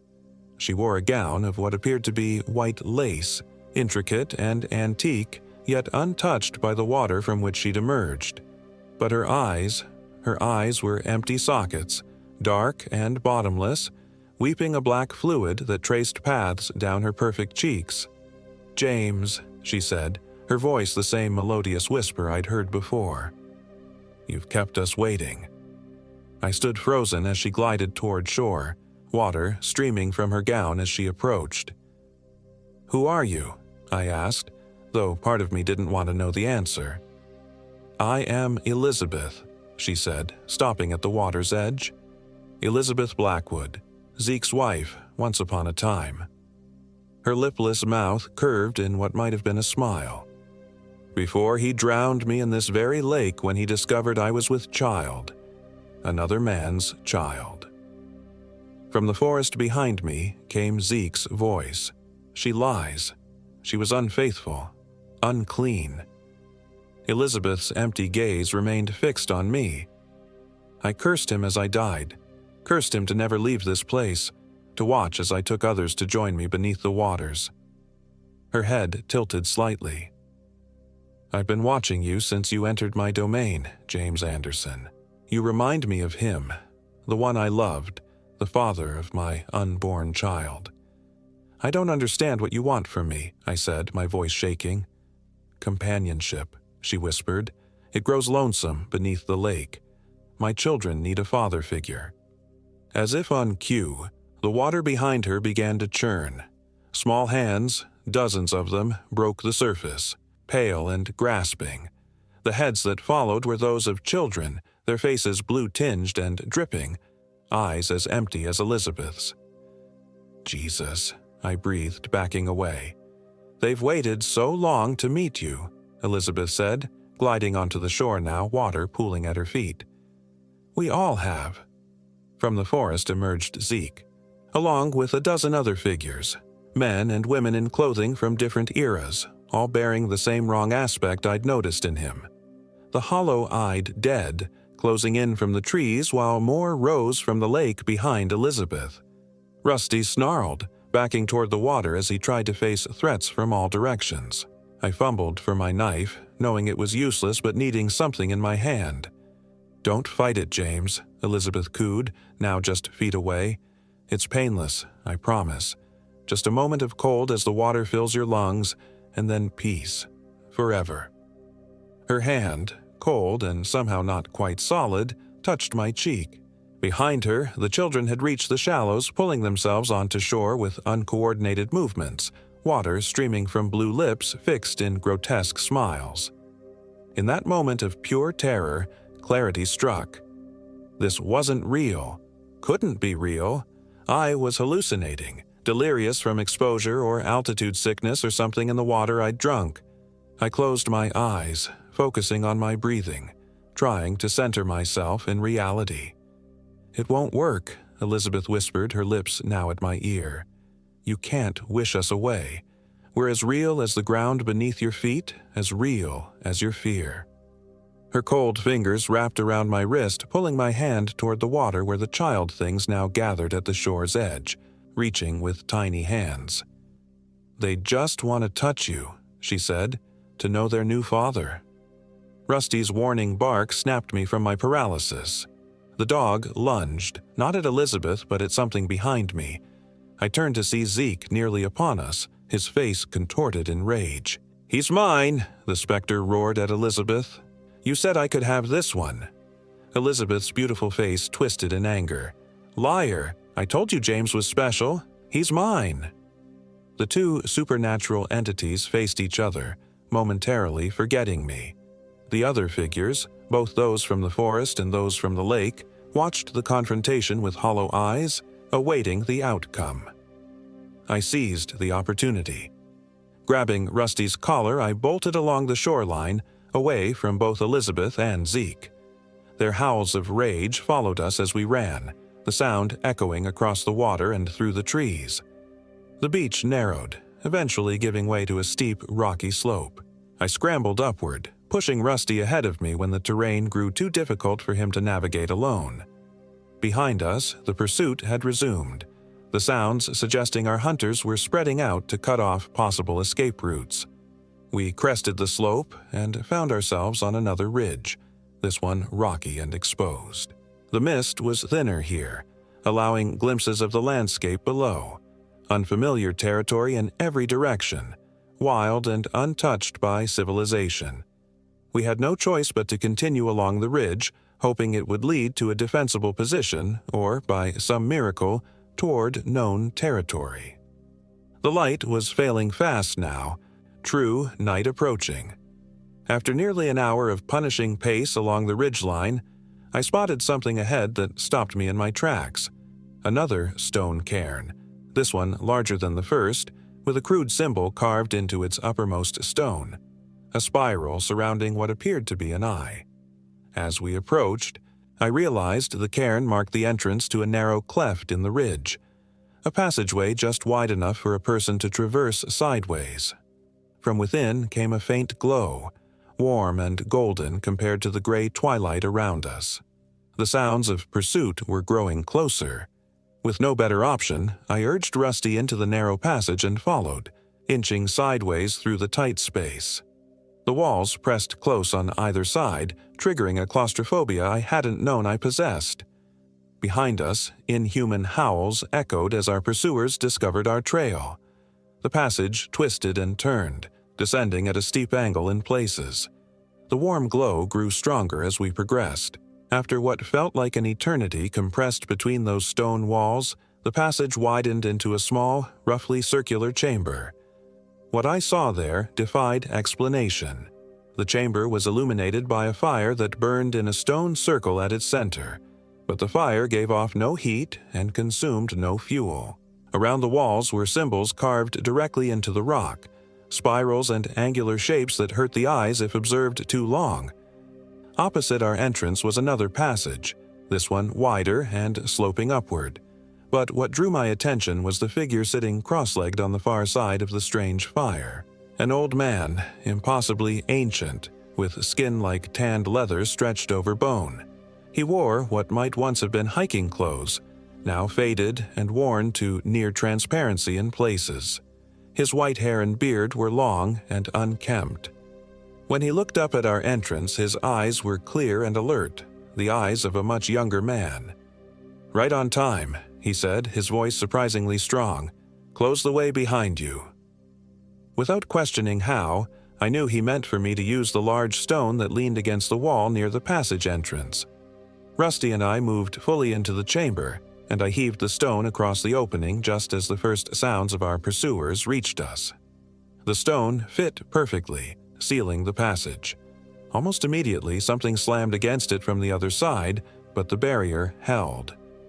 "They can't enter here," the old man said calmly. "This place predates them. It has its own protections." "Who are you?" I asked, keeping Rusty close as we circled warily around the fire. "These days, I go by Eli," he said with a slight smile. "But I've had many names over the years, been in these mountains a long time." He gestured for me to sit. Longer than Elizabeth and her unfortunate husband. Longer than most. I remained standing. "What is this place? What's happening to me?" Eli sighed. "You've wandered into what some might call a thin place, where the boundary between worlds isn't as solid as it should be. Elizabeth and Zeke, they're just the most recent tenants, you might say. This area has been collecting lost souls for centuries." "Am I dead?" The question had been haunting me since the nightmare began.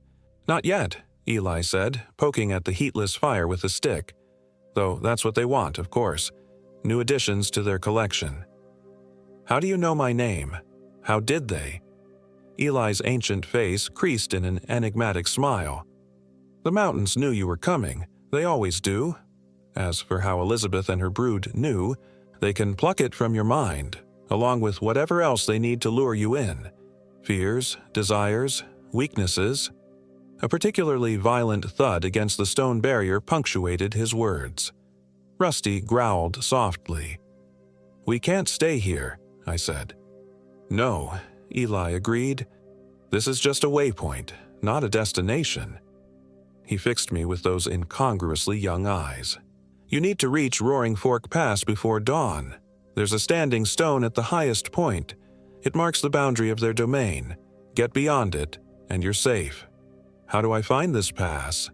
"The upper passage leads to a trail that will take you there, but it won't be easy. They'll be waiting once you emerge, and they'll throw everything they have at you to prevent your escape." He reached into a tattered pack beside him and withdrew something wrapped in cloth. "Take this." I accepted the bundle cautiously and unwrapped it. Inside was an antique compass, the brass tarnished with age, and a small leather pouch. "The compass will guide you true, even where others fail," Eli explained, "and the pouch contains black salt, a mixture of sea salt and charcoal from a lightning-struck tree. It won't stop them, but it will slow them down if you create a circle or a line they need to cross." I stared at the old man. "Who are you really? Why help me?" Eli's expression grew distant. "Let's just say I have my own reasons for opposing Elizabeth and her kind. I can't leave this place myself, haven't been able to for a very long time, but I help those I can." Another impact shook the stone barrier. Dust and small fragments rained down from around its edges. "That won't hold forever," Eli said, nodding toward the upper passage. "You should go. Remember, Roaring Fork Pass, the standing stone, before dawn." I secured the compass and salt pouch in my jacket. "Thank you." Eli nodded once. "One more thing, that dog of yours, keep him close. The dead fear the living, but they fear loyal animals even more. Something about the purity of their spirits." He smiled faintly. "Go now. And James, whatever you hear, whatever you see, don't look back once you're on the trail. Not even once." With that cryptic warning, I led Rusty toward the upper passage.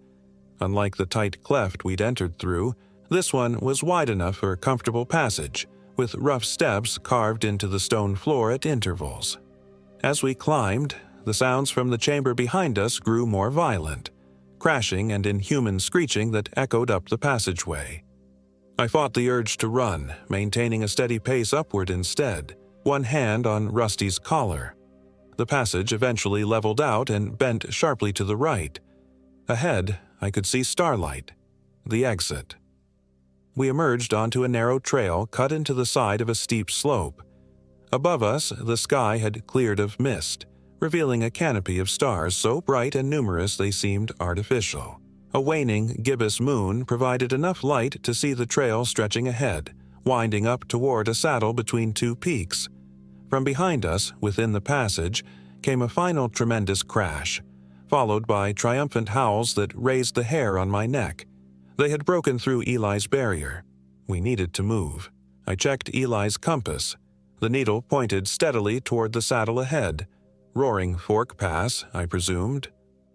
We set off at the fastest pace we could safely maintain on the narrow, exposed trail. The night grew colder as we climbed. Frost formed on the rocks and sparse vegetation around the trail. My breath came in visible puffs, and Rusty's flanks steamed in the freezing air. Behind us, voices called my name, sometimes Elizabeth's seductive whisper, sometimes Zeke's harsh rasp, and sometimes voices I recognized from my past, my ex-wife, my father, former friends. They begged for help, cried out in pain, pleaded with me to wait for them. Eli's warning rang in my ears. Don't look back, not even once. The trail grew steeper, the air thinner. My legs burned with the effort and even Rusty began to lag. But the compass needle never wavered, pointing us onward and upward toward salvation. As we neared the saddle, the calls behind us grew desperate, mixing promises with threats. The temperature dropped further, reaching an unnatural cold that penetrated my layers of technical clothing and chilled me to the bone. Then came the sound I'd been dreading, footsteps on the trail behind us, moving with impossible speed. I urged Rusty forward, breaking into a run despite the dangerous terrain. The saddle was visible now, a notch against the star-filled sky, perhaps half a mile ahead. "Almost there, boy," I gasped, my lungs burning in the thin air. The trail widened slightly as it approached the pass, allowing us to move faster. Behind us, the footsteps multiplied. Dozens of pursuers now, their movements creating a thunder-like rumble that shook small stones loose from the slope above. Elizabeth's voice rose above the din, no longer seductive, but filled with rage. "You cannot escape us, James. These mountains are ours. You are ours." The salt pouch bounced against my hip as I ran. Remembering Eli's instructions, I fumbled it open and began scattering the black grains behind me without looking back. A collective shriek of frustration told me the barrier had some effect, though I knew it wouldn't hold them for long. The trail curved around a massive boulder, and suddenly the pass was before us, a flat area perhaps 50 yards across, with steep drops on either side. And there, silhouetted against the star-filled sky at the highest point, stood a single megalith, the standing stone Eli had mentioned. Relief surged through me, giving new strength to my exhausted limbs. We were going to make it. Then something massive crashed onto the trail behind us. So close I felt the impact through my feet. Rusty yelped in fear, darting ahead toward the standing stone. I followed, refusing to look back despite every instinct screaming for me to see what pursued us. "James," Elizabeth's voice called, now directly behind me. "Look at me. Look at what you've driven me to become." My neck prickled with the certainty that something terrible loomed just inches away. I fixed my gaze on the standing stone and ran with everything I had left. 20 yards. 10. 5. A hand, cold, strong, and wrong, gripped my shoulder, fingernails like talons piercing through my jacket into flesh. I cried out in pain but didn't slow, didn't turn.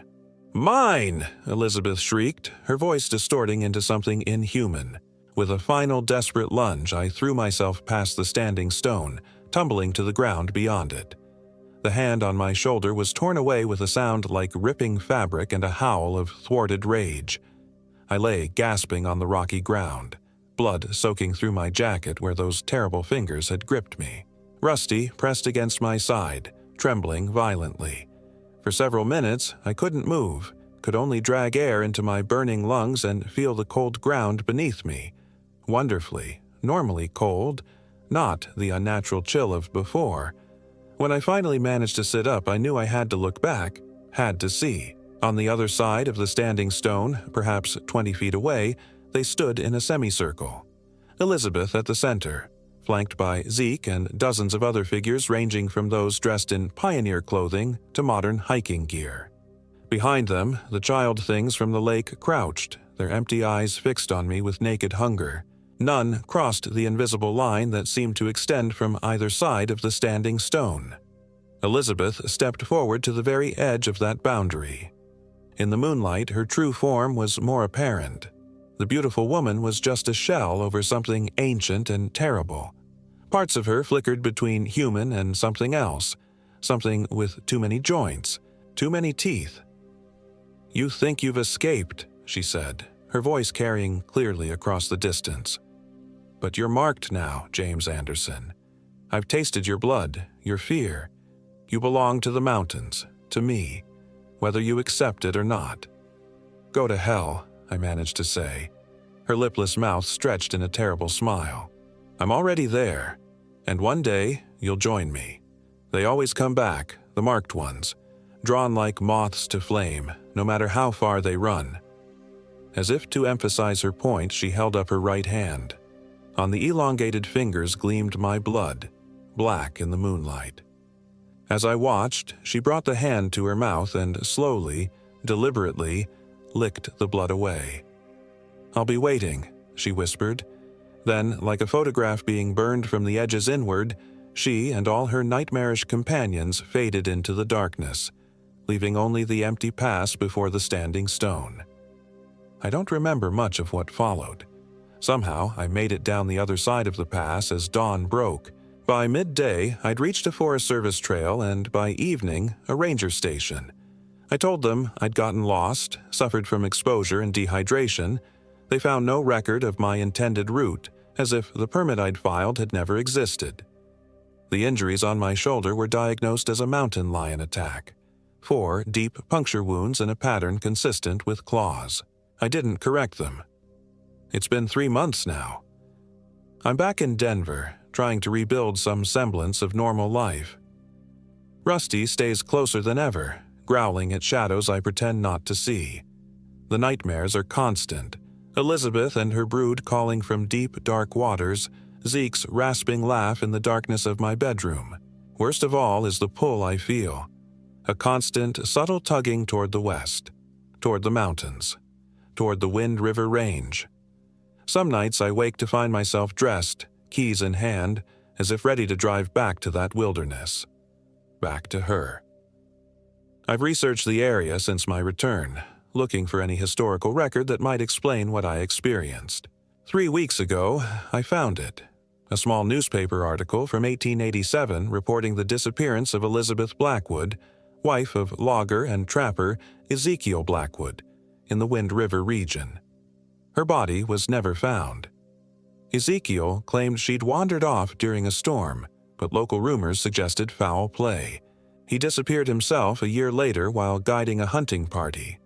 That same area has one of the highest rates of missing persons in any national forest.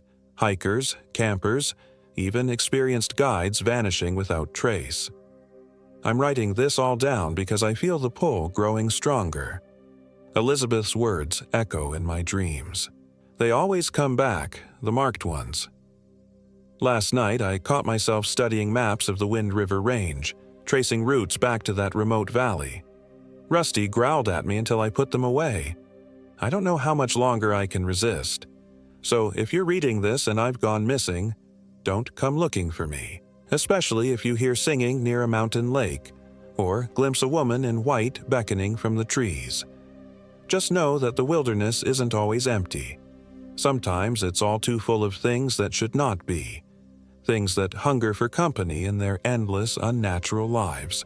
And if you're planning a trip to the Wind River Range, don't. Or if you must, stay on the marked trails, keep others close, and whatever you do, if you see a lake surrounded by strangely balanced stones, or a cabin where no cabin should be, run. Don't look back, and pray you reach the boundary before they catch you.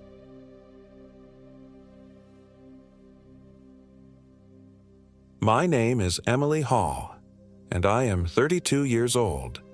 This happened in the summer of 2024, during what was supposed to be a rejuvenating solo hiking trip in Wyoming's Gros Ventre wilderness.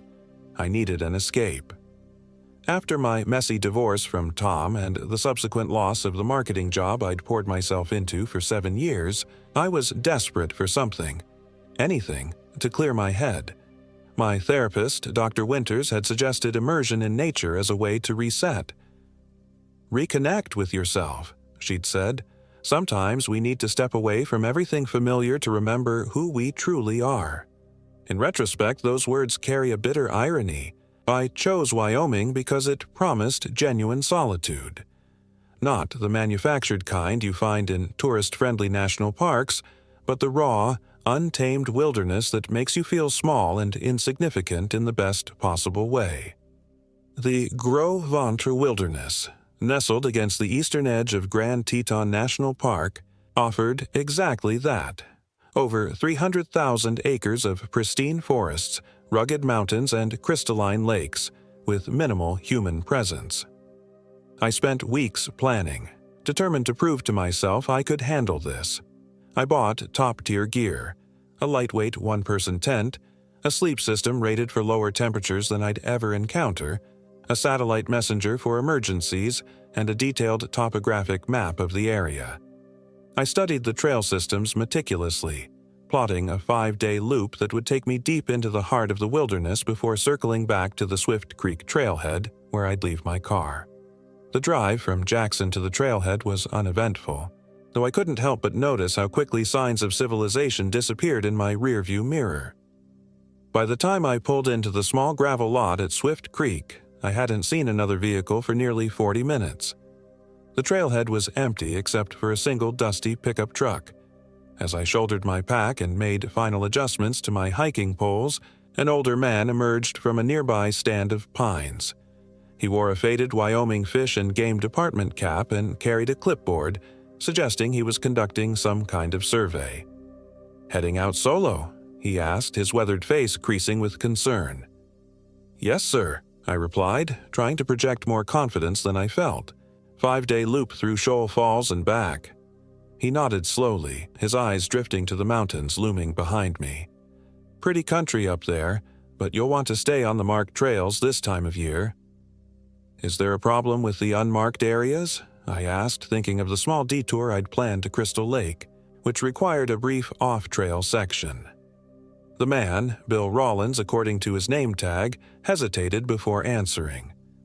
"Nothing official, but we've had some unusual reports from the northeastern section.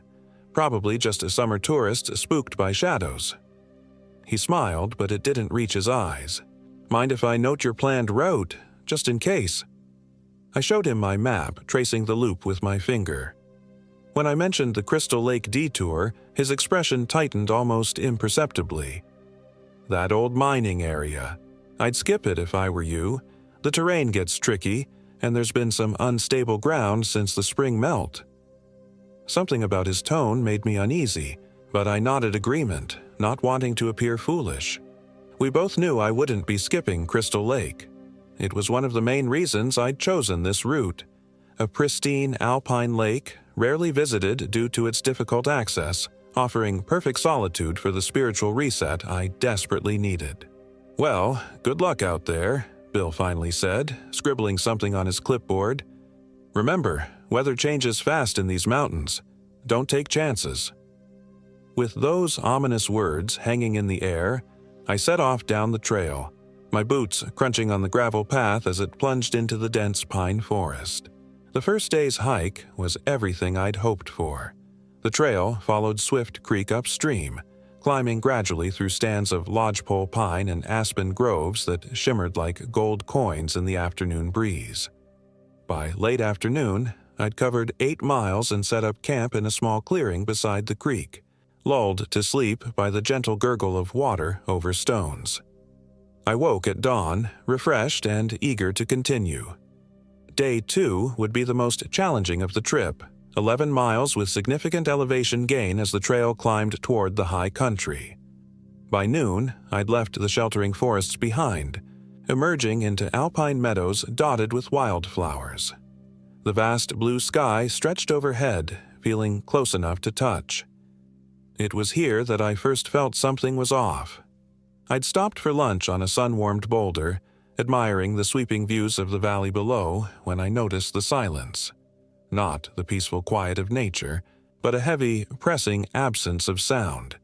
No birds sang, no insects buzzed. Even the persistent mountain breeze had fallen still, leaving the meadow flowers frozen in an unnatural tableau. A cold shiver ran down my spine despite the warm sunshine.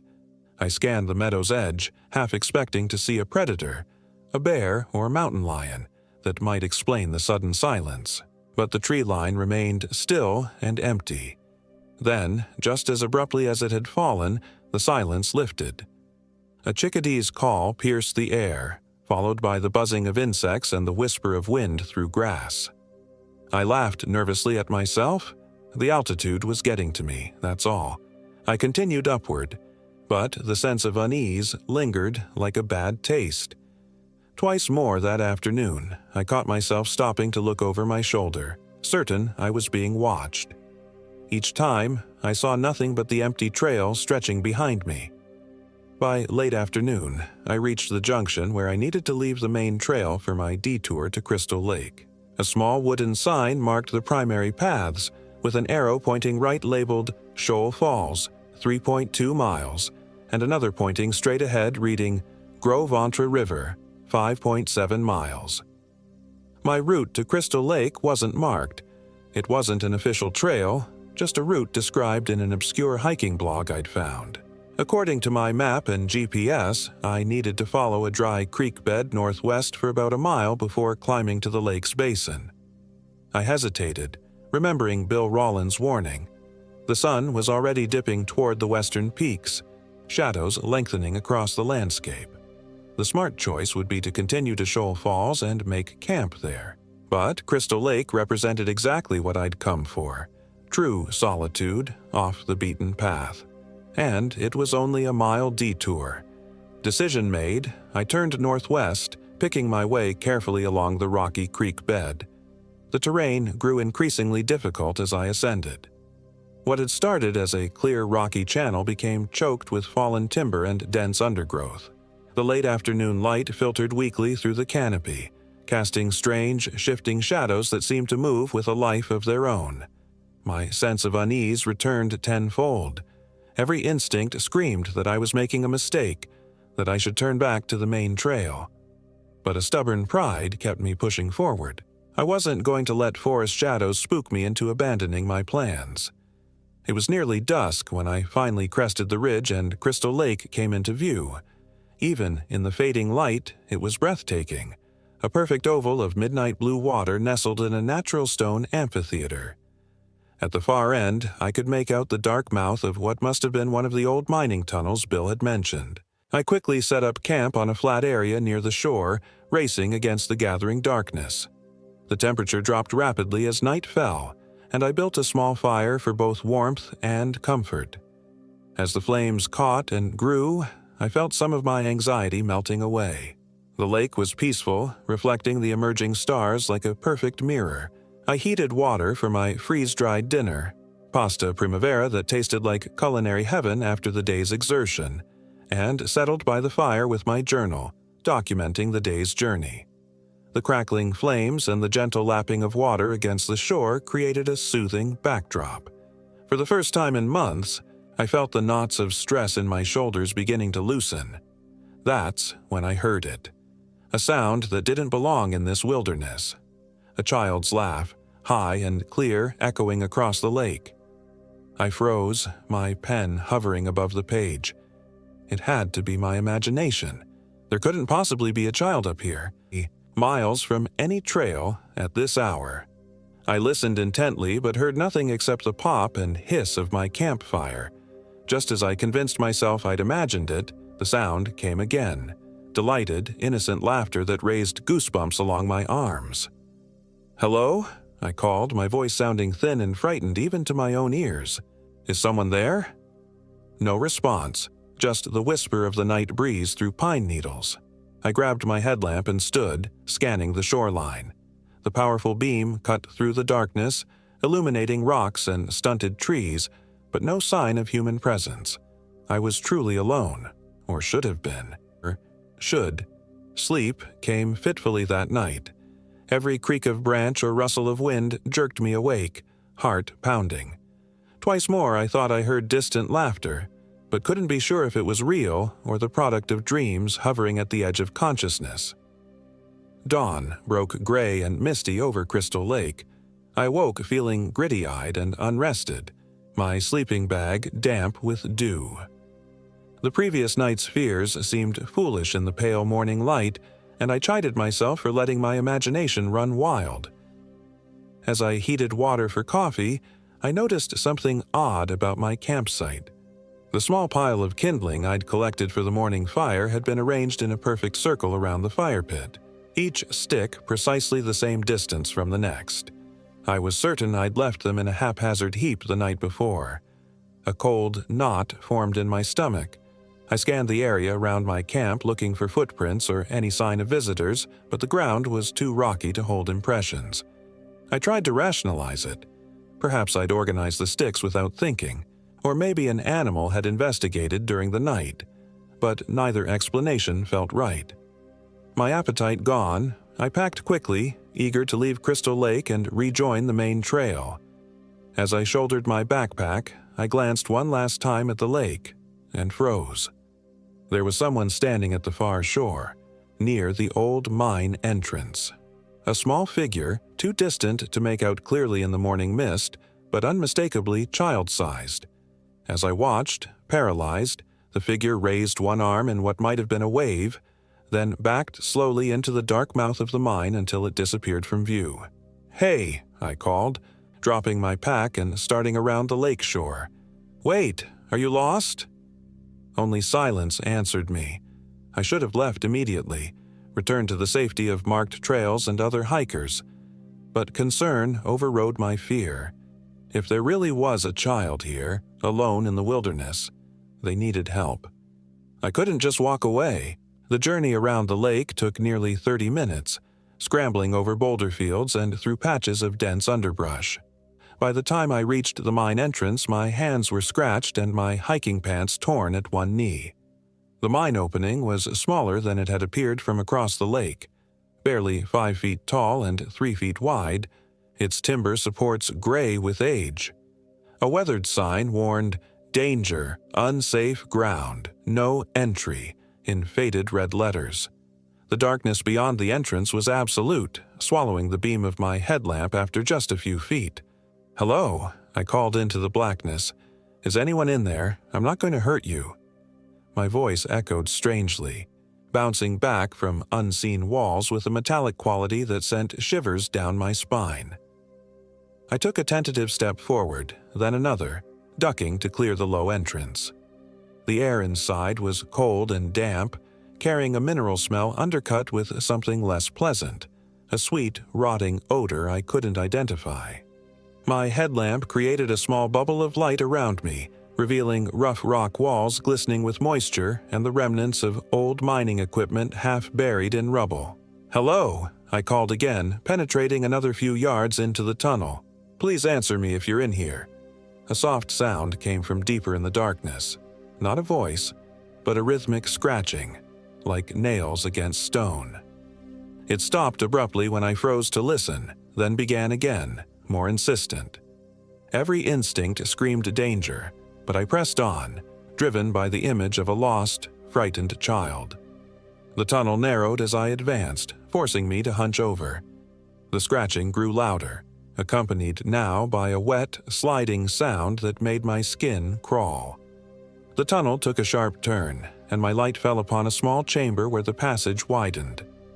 Ancient support timbers, black with age and rot, held up a ceiling festooned with stalactites. Water dripped steadily into small puddles on the uneven floor, and there, in the center of the chamber, was a child. A girl, perhaps 9 or 10 years old, crouched with her back to me. She wore a simple white dress, incongruous in these surroundings, her dark hair hanging in a tangled curtain that hid her face. One hand moved rhythmically against the rock floor, the source of the scratching I'd heard. Relief washed over me. "Hey there," I said softly, trying not to startle her. "Are you okay? Are you lost?" The scratching stopped. The girl remained motionless, her back still turned to me. "My name's Emily," I continued, taking a careful step closer. "I can help you get back to your parents." Slowly, with a fluid grace that seemed somehow wrong, the girl rose to her feet, but she didn't turn around. "What's your name?" I asked, a tremor entering my voice as unease crawled back up my spine.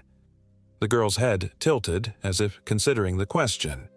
Then, in a voice as dusty and dry as the tunnel around us, she whispered, "Eleanor.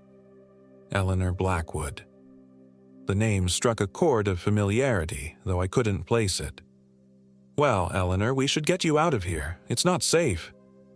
A soft laugh escaped her, the same laughing I'd heard across the lake the night before. "Not safe," she echoed. "No, it's not safe at all." She began to turn, slowly, and I found myself taking an involuntary step backward. Something was wrong with her movements, too fluid, as if her joints bent in ways they shouldn't. When she finally faced me, I stifled a scream. Her face was wrong, too pale, with features that seemed slightly misaligned, as if someone had tried to assemble a human face from memory and made subtle but critical errors.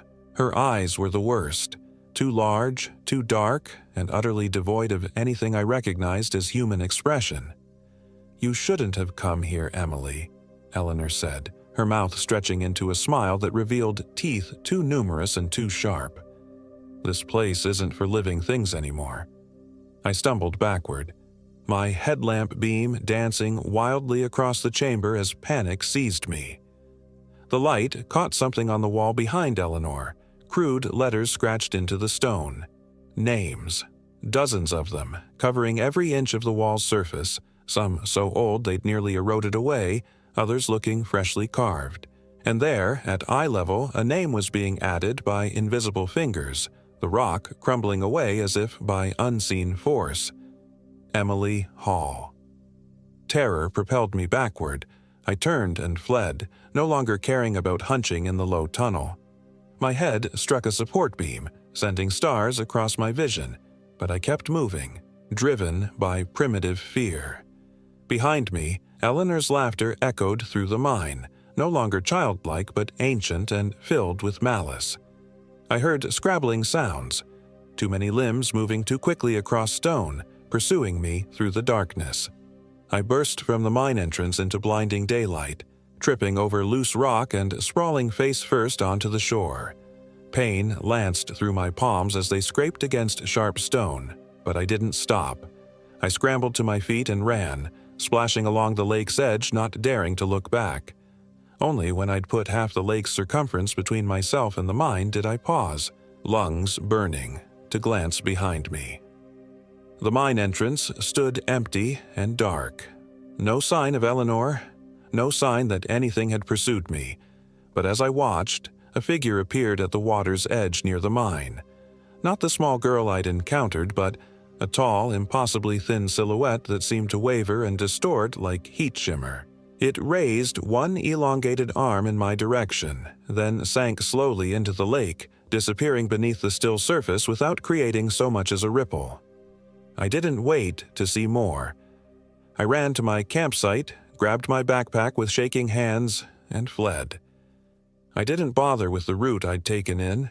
Instead, I climbed straight up the nearest slope, heedless of the difficulty, driven by a single thought: get away from Crystal Lake.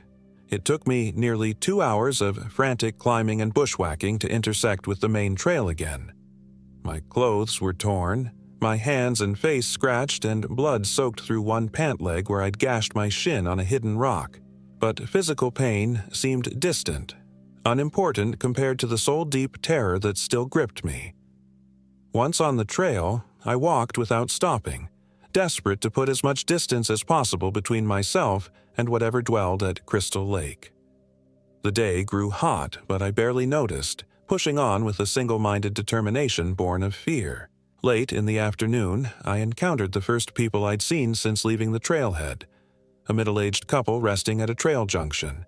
They looked alarmed as I approached, and I could only imagine how I appeared, wild-eyed, bloodied, and filthy.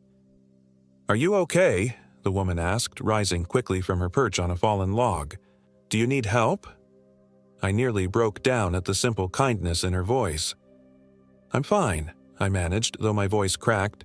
"Just took a bad fall off trail." They offered water and first aid, which I gratefully accepted. As the woman, Martha, cleaned and bandaged my leg wound, her husband, Dave, asked where I'd been hiking. "Crystal Lake," I said, wincing as antiseptic stung my torn skin.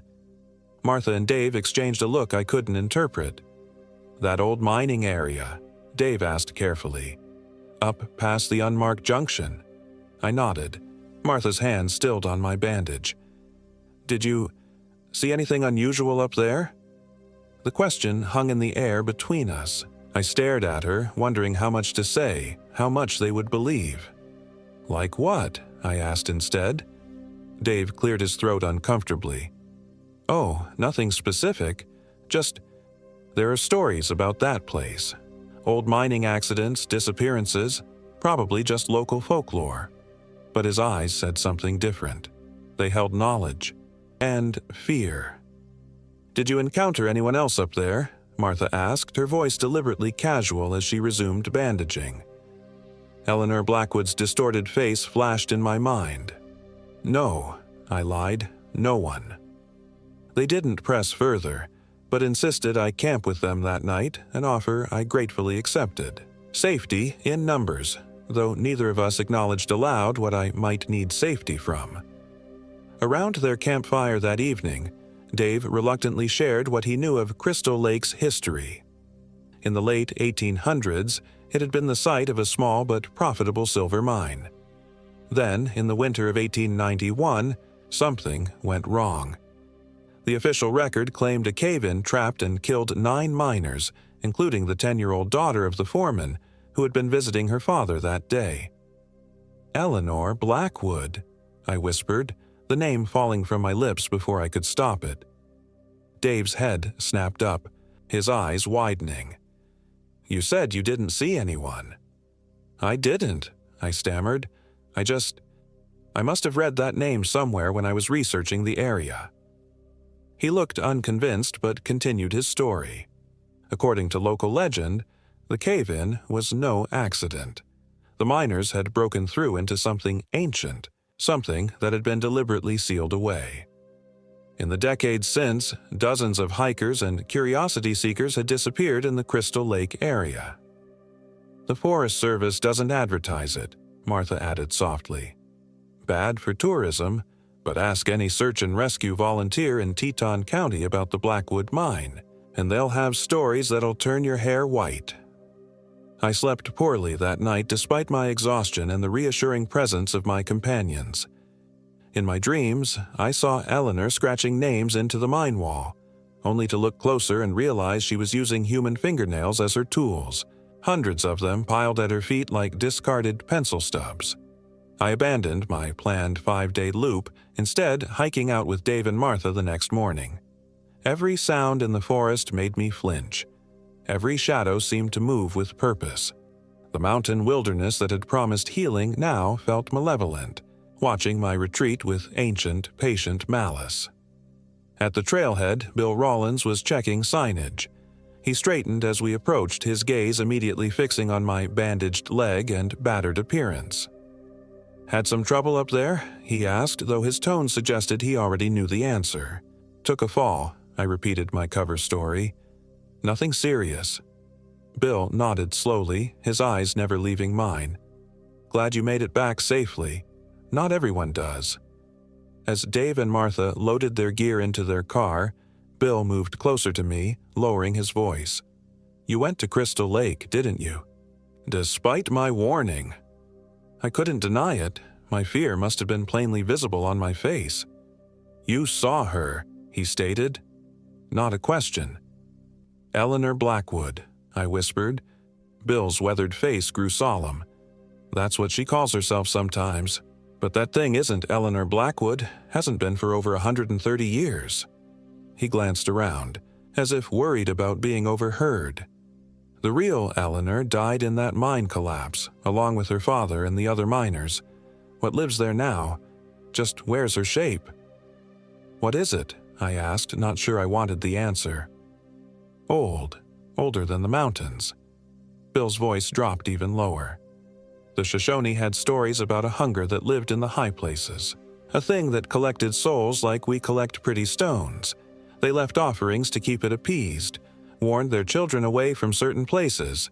Then European settlers came, ignored the warnings, dug into places best left undisturbed.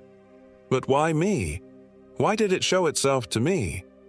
Bill's eyes were sad. It only appears to those it wants. Those it's chosen. It marks them somehow. My blood ran cold as I remembered my name appearing on that wall of countless others, carved by invisible hands. What happens to them? The people who are marked? Bill looked away. Sometimes nothing.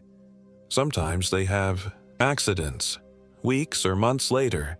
Sometimes they come back to Crystal Lake, drawn by dreams or compulsions they can't explain. He met my eyes again. And some of them just disappear. I drove back to Jackson in a daze, Bill's words echoing in my mind.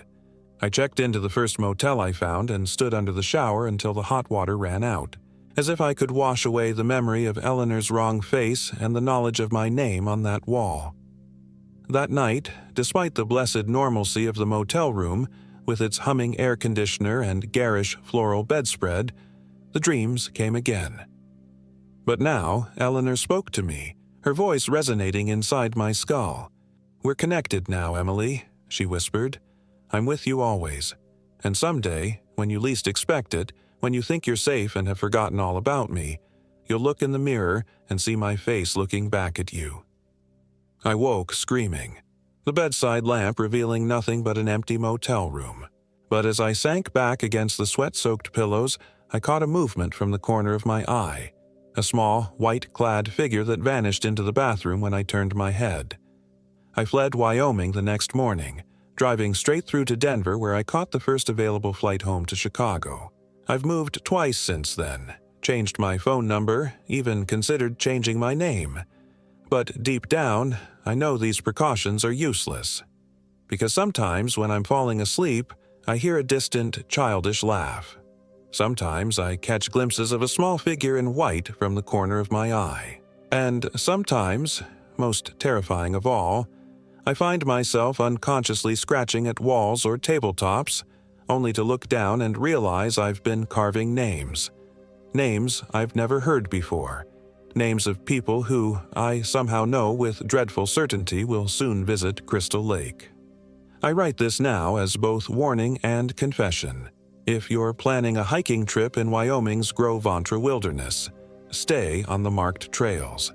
And whatever you do, no matter how tempting the solitude or beauty might seem, stay away from Crystal Lake, because Eleanor is waiting there, and she knows your name already.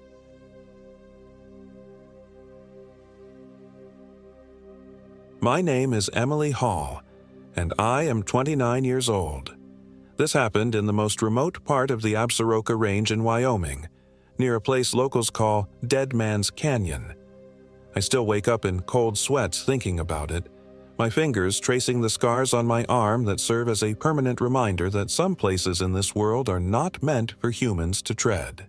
I'd been planning this backpacking trip for months. As an experienced solo hiker with over a dozen multi-day wilderness excursions under my belt, I wasn't concerned about heading out alone. In fact, I craved the solitude. My job as an emergency room nurse in Cheyenne had been crushing me with its constant parade of human suffering, and I desperately needed to reconnect with nature to reset my frazzled nervous system. The Absaroka Range was new territory for me. Most tourists flock to the Tetons or Yellowstone, leaving these majestic mountains relatively untouched. I'd plotted a challenging 5-day loop that would take me deep into the wilderness, circumnavigating Dead Man's Canyon before climbing to several alpine lakes nestled between towering peaks. The ranger at the station had raised an eyebrow when I showed him my route.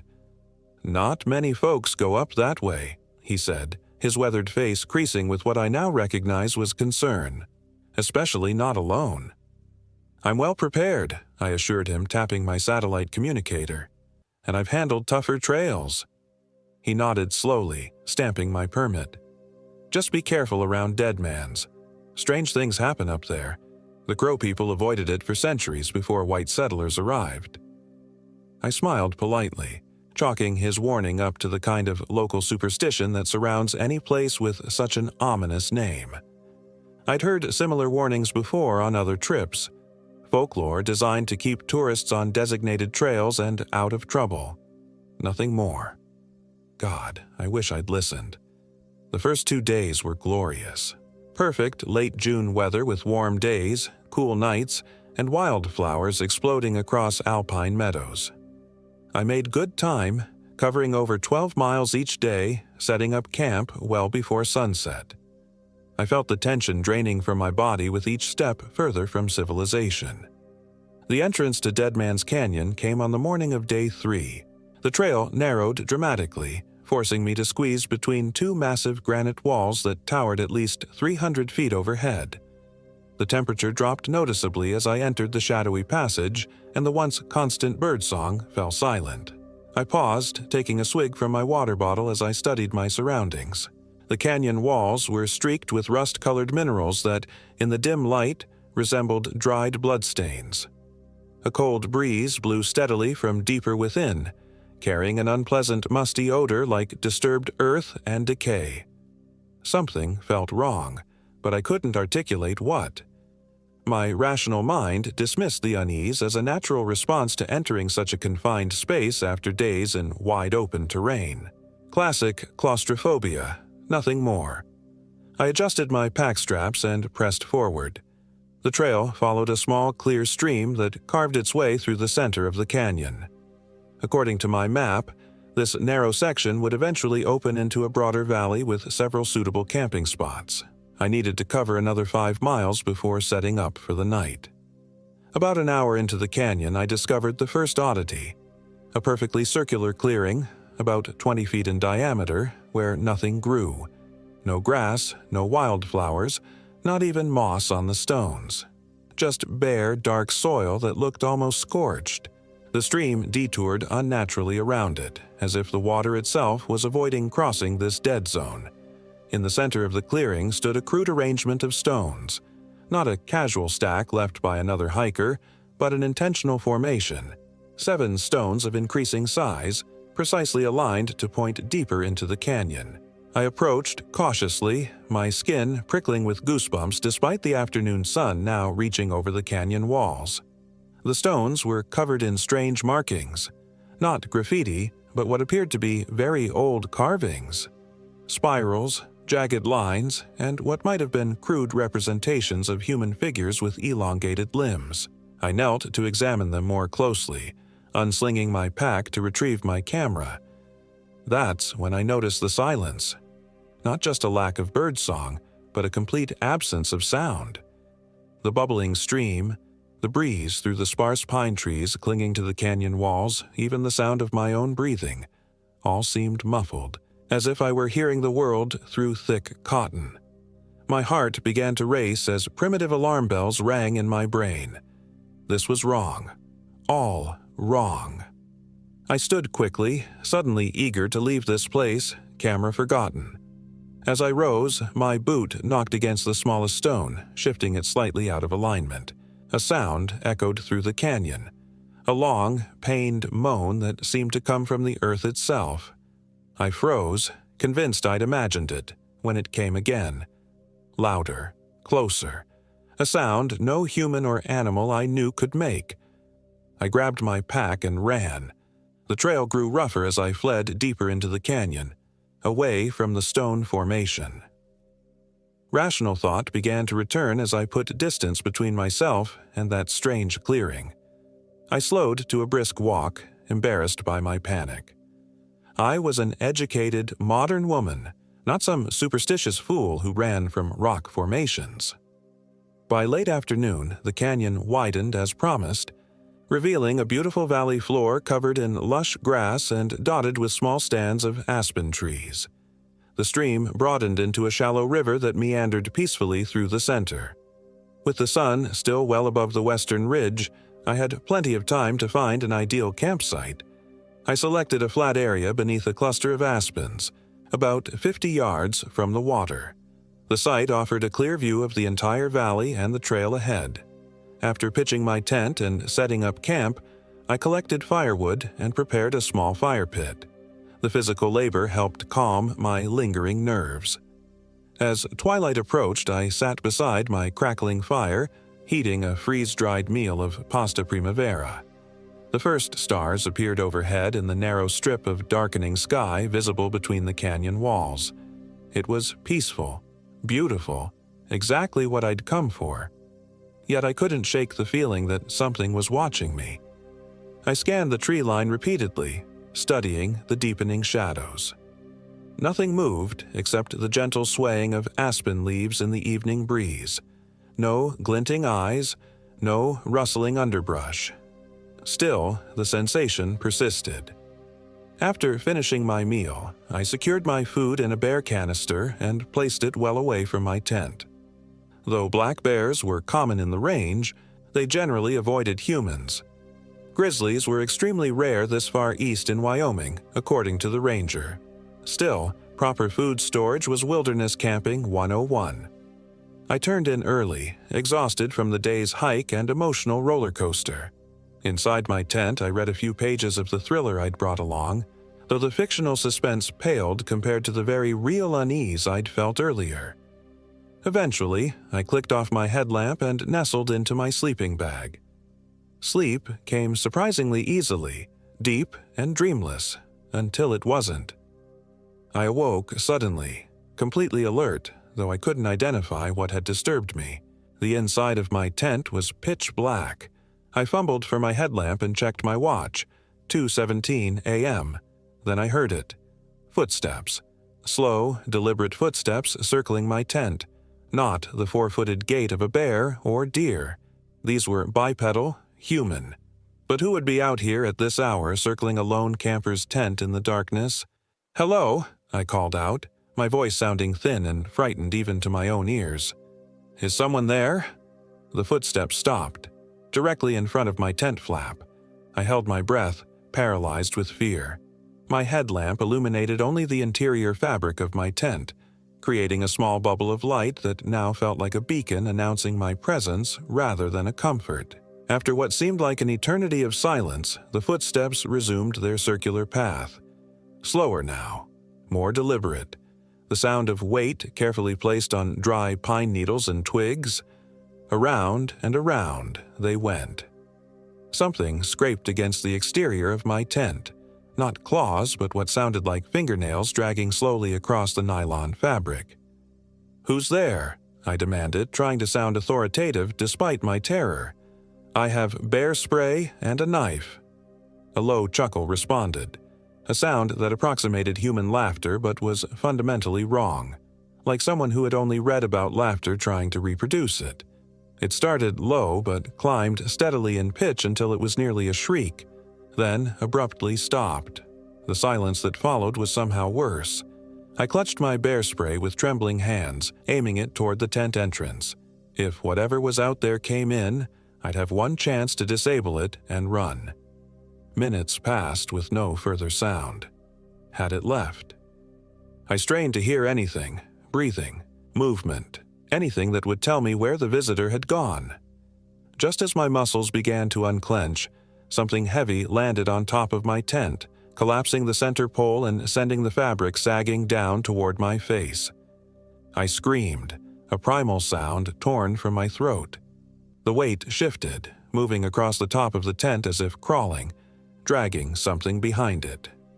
In desperation, I slashed at the side wall of my tent with my knife, creating an escape route away from whatever was on top. I scrambled out into the cold night air, bear spray in one hand, knife in the other. The moonlight revealed my tent, crushed flat to the ground, but nothing on top of it. Nothing visible that could have caused the collapse. As I watched in horror, the center of the flattened tent began to rise again, as if the invisible weight was now standing upright. The nylon fabric outlined a vaguely humanoid shape, tall, impossibly thin, with limbs too long and joints that bent in unnatural directions. As it turned toward me, the fabric shaped itself around features I couldn't see but could somehow sense. A face with too many angles, eyes that were merely deep hollows. I ran. Barefoot, wearing only my thermal underwear, I fled toward the river. Behind me, I heard fabric tearing as whatever had been outlined in my tent freed itself from the shredded nylon. Its footsteps were faster now, eager, excited by the chase. I splashed across the shallow river, gasping as the icy water reached my knees. The stones of the riverbed cut into my unprotected feet, but fear pushed me forward. I glanced back as I reached the opposite bank. It stood at the water's edge. In the moonlight, I could finally see it, or rather, see through it. Its outline wavered like heat rising from summer asphalt, a distortion in the fabric of reality shaped like a person but stretched and twisted beyond recognition. Where its face should be, only darkness deeper than the night around it. It raised one impossibly long arm and pointed directly at me. "Emily!" My name in its mouth was an abomination, spoken with the voices of many, a chorus of whispers. How did it know my name? I hadn't told anyone out here my name. It took a step into the water, then recoiled as if burned. The river seemed to repel it. It paced the shoreline like a predator denied its prey, moving with jerky, unnatural motions. I backed away slowly, unwilling to turn my back on it again. When I reached the tree line on the far side of the river, I spotted a game trail leading upward, toward the canyon rim. If I could reach higher ground by dawn, perhaps I could find another way out of this canyon. I climbed all night. The trail was treacherous in darkness, especially barefoot, but desperation lent me strength and agility I didn't know I possessed. By the time pre-dawn light began to filter through the trees, I'd reached a rocky outcropping that offered a view back down into the valley. My campsite was just visible from this height, a small clearing beside the silver ribbon of river. My shredded tent still lay flattened on the ground. But what made my blood freeze was the sight of someone moving around the campsite. From this distance, it appeared to be a normal human figure, bending down to examine the remains of my camp. A rescuer? Another hiker? Hope surged briefly before cold logic reasserted itself. No one knew exactly where I was. No one would be searching for me yet. I watched as the figure methodically searched the area, eventually discovering my abandoned backpack. It removed items one by one, examining each before setting it aside. When it found my wallet, it held it up to catch the growing light, flipping it open to look at the contents. My driver's license, with my name clearly printed on it. Emily Hall. As if sensing my realization, the figure turned and looked directly up at my position on the canyon wall. Even from this distance, I could see its face shift, features melting and reforming into something that was trying very hard to look human but couldn't quite manage it. It raised a hand and waved at me with stiff, mechanical movements. I scrambled back from the edge, heart hammering in my chest. It knew where I was. It was learning about me. And it could appear human. The rising sun provided some comfort as I continued to climb. Somehow, instinctively, I knew the thing was stronger at night. If I could find help during daylight hours, perhaps I stood a chance. By mid-morning, I reached the canyon rim. My feet were raw and bleeding, my body exhausted and dehydrated. But the sight that greeted me crushed what little hope I'd nursed. In every direction, as far as I could see, stretched the wilderness of the Absaroka Range. Endless mountains, forests, and canyons with no sign of roads, structures, or humanity. I was still at least 2 days from the trailhead where I'd left my car, possibly more in my current condition. I sank to my knees, the magnitude of my situation overwhelming me. Without food, water, proper clothing, or equipment, my chances of survival were slim. With that thing hunting me, they dropped to nearly zero.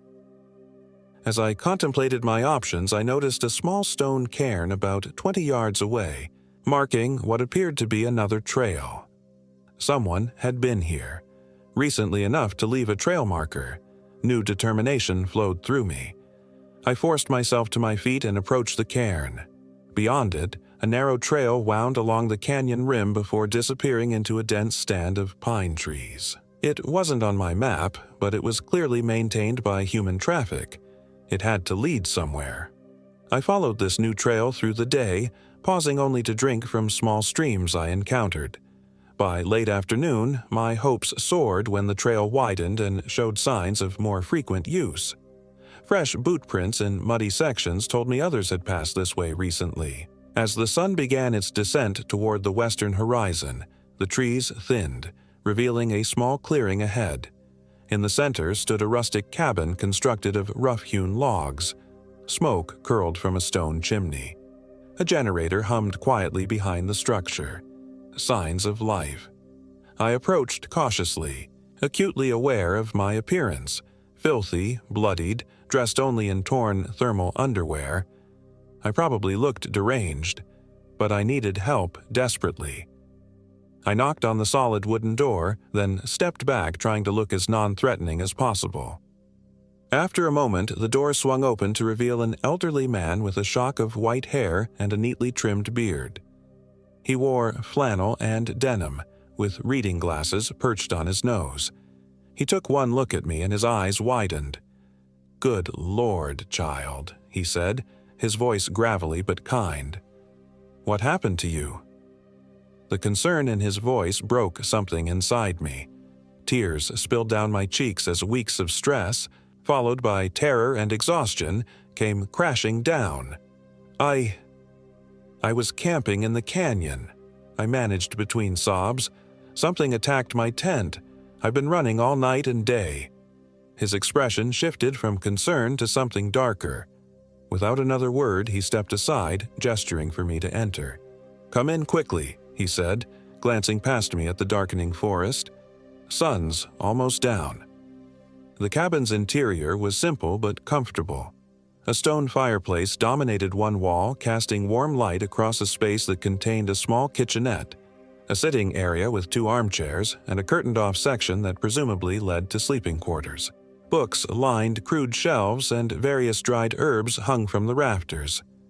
The old man, who introduced himself as Elias Thorne, moved efficiently, setting a kettle on a wood stove and pulling a first aid kit from a cabinet.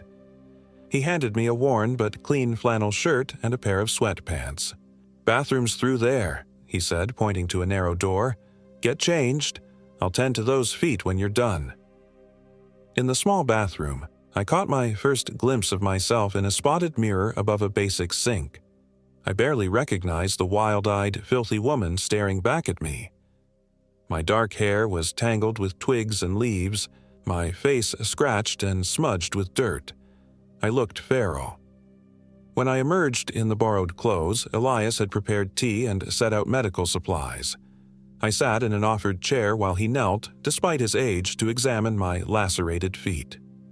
"You came from Dead Man's Canyon?" he asked as he began cleaning my wounds with gentle efficiency. I nodded, wincing as antiseptic stung the raw flesh. "Saw something, didn't you?" It wasn't really a question. "I don't know what I saw," I admitted, the terror of the previous night rising again in my memory. It wasn't natural. Elias nodded grimly as he began bandaging my feet. The Crow called it Bexpi Alichish, shadow stealer. The early trappers and mountain men had different names for it. Wendigo, skinwalker. Not quite accurate, any of them, but close enough. He finished with my feet and moved to an armchair opposite mine. The cabin had grown darker as we talked, the fire now the primary source of light. Outside, night had fallen completely. "What is it?" I asked, cradling the warm mug of tea between my hands. Elias sighed heavily. "Something old, something that was here long before people. It collects, learns, takes pieces of those it encounters." "It knew my name," I whispered. He nodded, unsurprised. "Once it gets something of yours, blood, possessions, your image, your name, it can find you, build a connection. It's hunting me." The realization settled like ice in my stomach. "Has been for a while, I'd wager," Elias said, leaning forward. "These things, they're patient. They choose their targets carefully. Tell me, did you notice anything strange before last night? Even before you entered the canyon?" I started to shake my head, then stopped as memories surfaced. My GPS was glitching from the first day, and I kept finding my trail markers moved or missing. I thought it was just wildlife or other hikers. "It was testing you, learning your patterns, your responses." Elias stood and moved to one of the bookshelves, selecting an ancient-looking, leather-bound volume. "Most folks, they get scared early on. They turn back, head for civilization. Those ones, they usually make it." "But I kept going," I said, understanding dawning. "You're strong-willed, independent, exactly the kind it prefers." He returned to his seat, opening the book across his knees. "Been studying these entities most of my life. My grandfather encountered one as a young man, barely survived, made understanding them his life's work, then passed that burden to my father, who passed it to me." "Can it be killed?" I asked, leaning forward. Elias's weathered face creased in a humorless smile. "Not by conventional means, but it can be bound, contained, even driven away with the right knowledge." He turned the book toward me, revealing pages covered in strange symbols similar to those I'd seen on the stones in the canyon. "The good news is, you're still alive, which means you have something it wants but hasn't taken yet. Your essence, your soul, some might call it. If it had taken that, you wouldn't be sitting here talking to me." A sudden gust of wind rattled the cabin's windows. Both of us froze, listening. For a moment, I thought I heard footsteps on the porch, but the sound faded. "It found you," Elias said quietly, the color draining from his face. "Faster than I expected." He rose quickly, moving to a trunk near the fireplace. From it, he withdrew several small cloth pouches and a jar of dark powder. "We need to secure the cabin. Now." He thrust some of the pouches into my hands. "Place these in each window, under the frame. Don't drop them. Don't open them." I did as instructed while he used the powder to create a continuous line across each threshold. The herb pouches smelled strongly of sage, cedar, and something metallic I couldn't identify. "Will this stop it?" I asked, placing the last pouch. "Slow it. Confuse it." Elias checked my work, then returned to the book. But not for long. These measures were designed for lesser spirits. From outside came that same wrong laughter I'd heard the night before, starting low, rising to a shriek, then stopping abruptly. It seemed to circle the cabin, Hugh testing for weaknesses. "It's mimicking human behavior," Elias explained, his voice tight with controlled fear. "Using what it's learned. The longer it exists, the better it gets at imitation." A sharp rap sounded on the door. 3 precise knocks. "Emily," called a voice from outside. My voice, perfectly replicated. "Emily, please help me. I'm hurt." My blood ran cold. Elias gripped my arm as I instinctively moved toward the sound. "It's not real," he hissed. "Whatever you hear, whatever you see, it's not real." The knocking came again, more insistent. "Elias!" Now it was using a different voice, younger, female, filled with pain. "Elias, please, it's Sarah. Let me in." The old man's face contorted with grief and rage. "Damn you," he whispered. "Don't you use her voice." "Who's Sarah?" I asked. "My granddaughter." His voice cracked. "It took her 5 years ago. She was just 17. Understanding bloomed. His study of these entities wasn't purely academic. It was personal. The thing outside switched tactics. The cabin began to shake as something heavy repeatedly slammed against the walls. Books fell from shelves. Dishes clattered in cabinets. "We don't have much time," Elias said, turning pages frantically. "The binding ritual requires preparation, ingredients I don't have here. But there's something else we can try. A banishment. Temporary, but it might buy us enough time to reach town." He pointed to a passage in the book. "This requires both of us, a connection to the entity and someone who knows the words." His eyes met mine. "You're connected to it now, whether you want to be or not, and I know the words." "What do I need to do?" I asked, steadying myself as another impact shook the cabin. "Focus on the connection. Feel it like a cord between you and the entity. When I speak the words, visualize that cord being severed." A window shattered in the kitchen area. Cold air rushed in, carrying that musty smell of disturbed earth.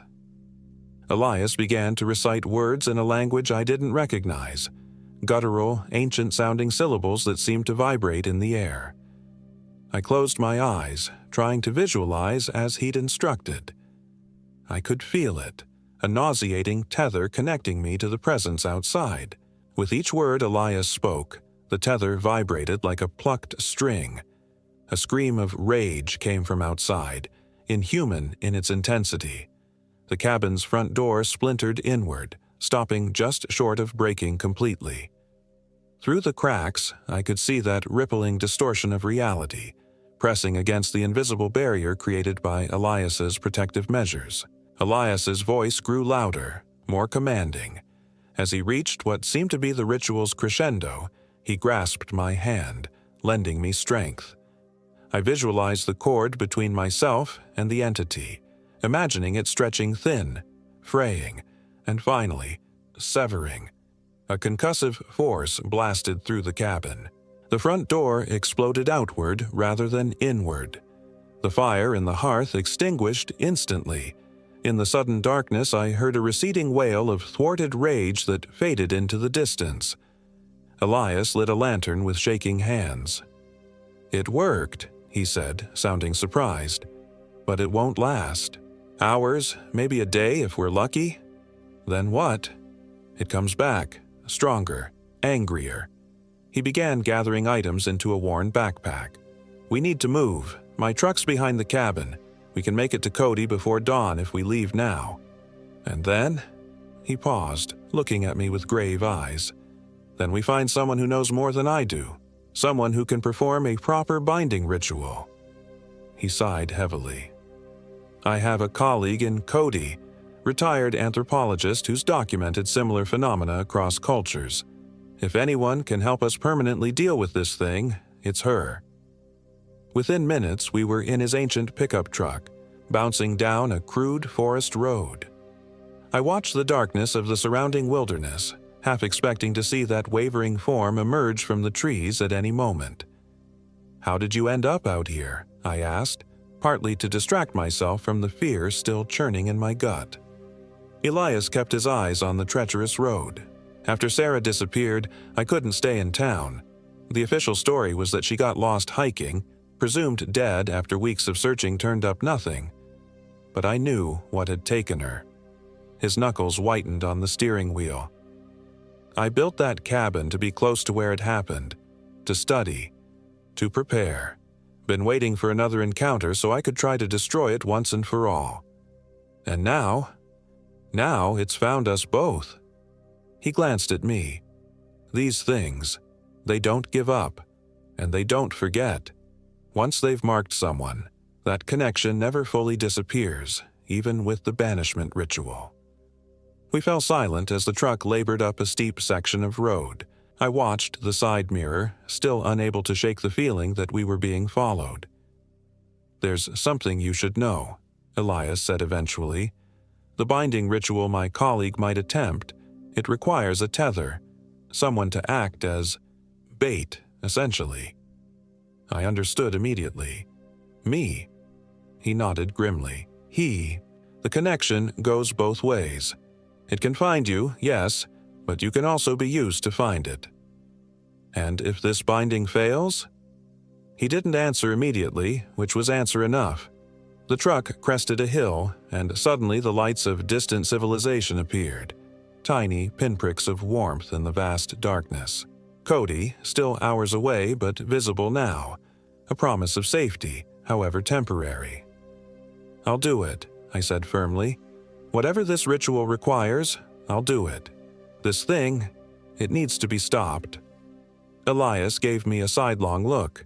"You don't know what you're agreeing to." "I know I never want anyone else to experience what I did in that canyon." My voice sounded stronger than I felt, and I know it's killed before, and will kill again. He nodded slowly. "We'll reach Patricia's house before dawn. Get some rest until then. You'll need your strength." I leaned my head against the cool window glass, watching the wilderness gradually give way to scattered ranches and eventually the outskirts of Cody. Despite my exhaustion, sleep remained elusive.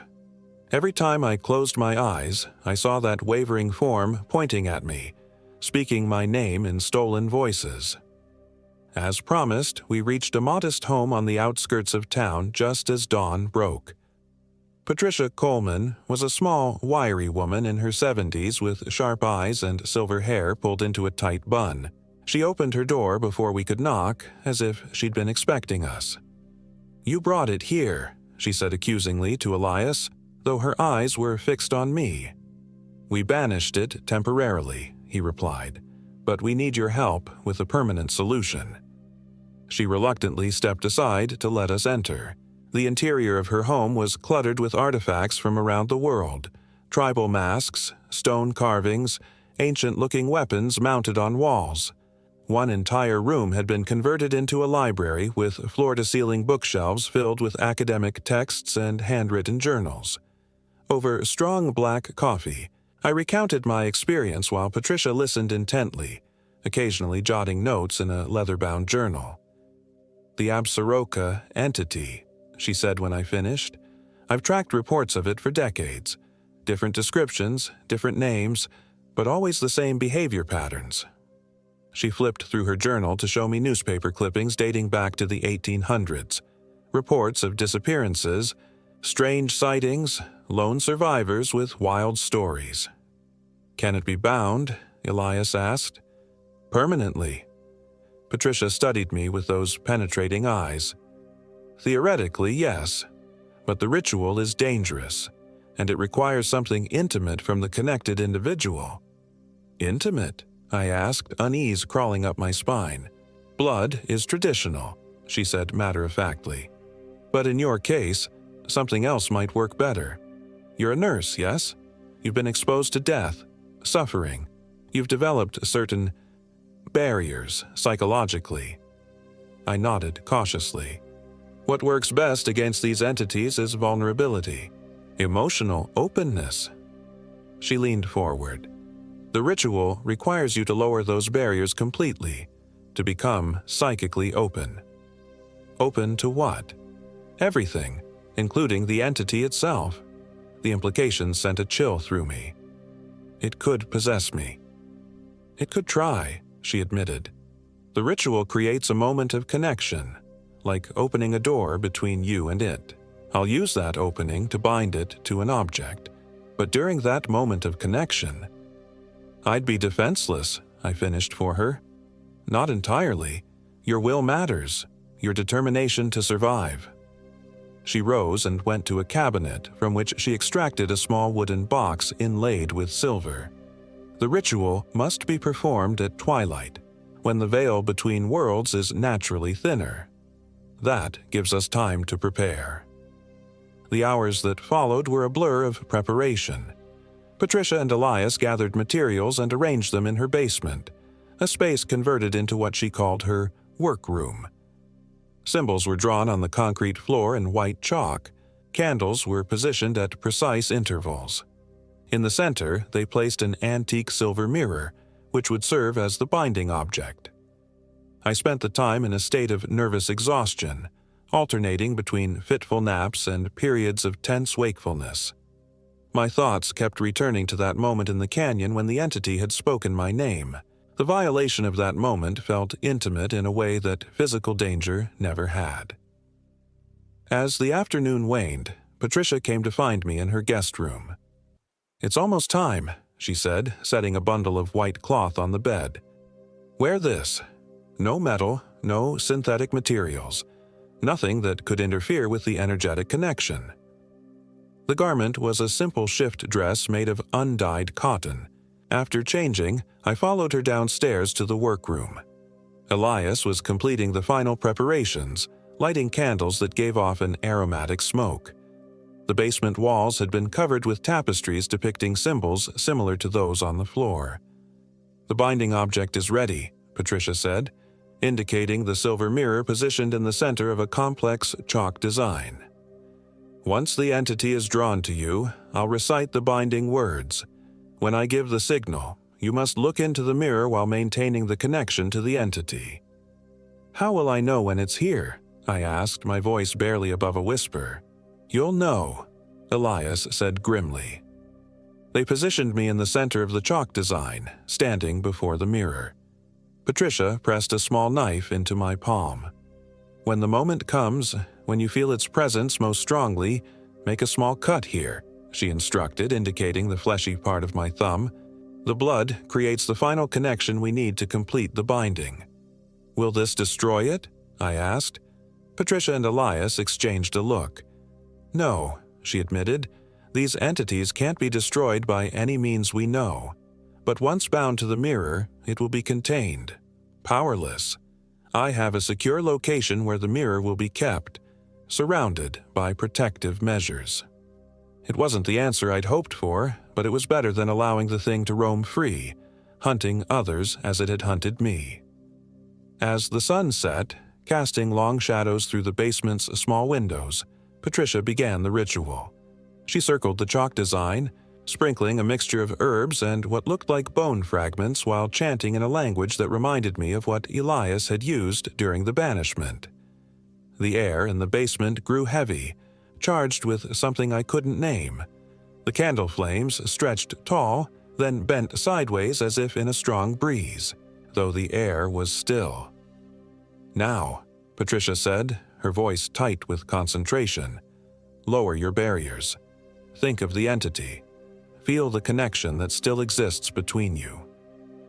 I closed my eyes, reluctantly focusing on the memory of that night in the canyon, the footsteps around my tent, the weight crushing it flat, the distorted form waving at me from beside my ransacked camp. A cold sensation spread through my body as if my blood had turned to ice water. The basement's temperature plummeted. My breath fogged in front of my face. "It's coming," Elias warned unnecessarily. I could feel it approaching, that same nauseating sensation of wrongness that had permeated Dead Man's Canyon.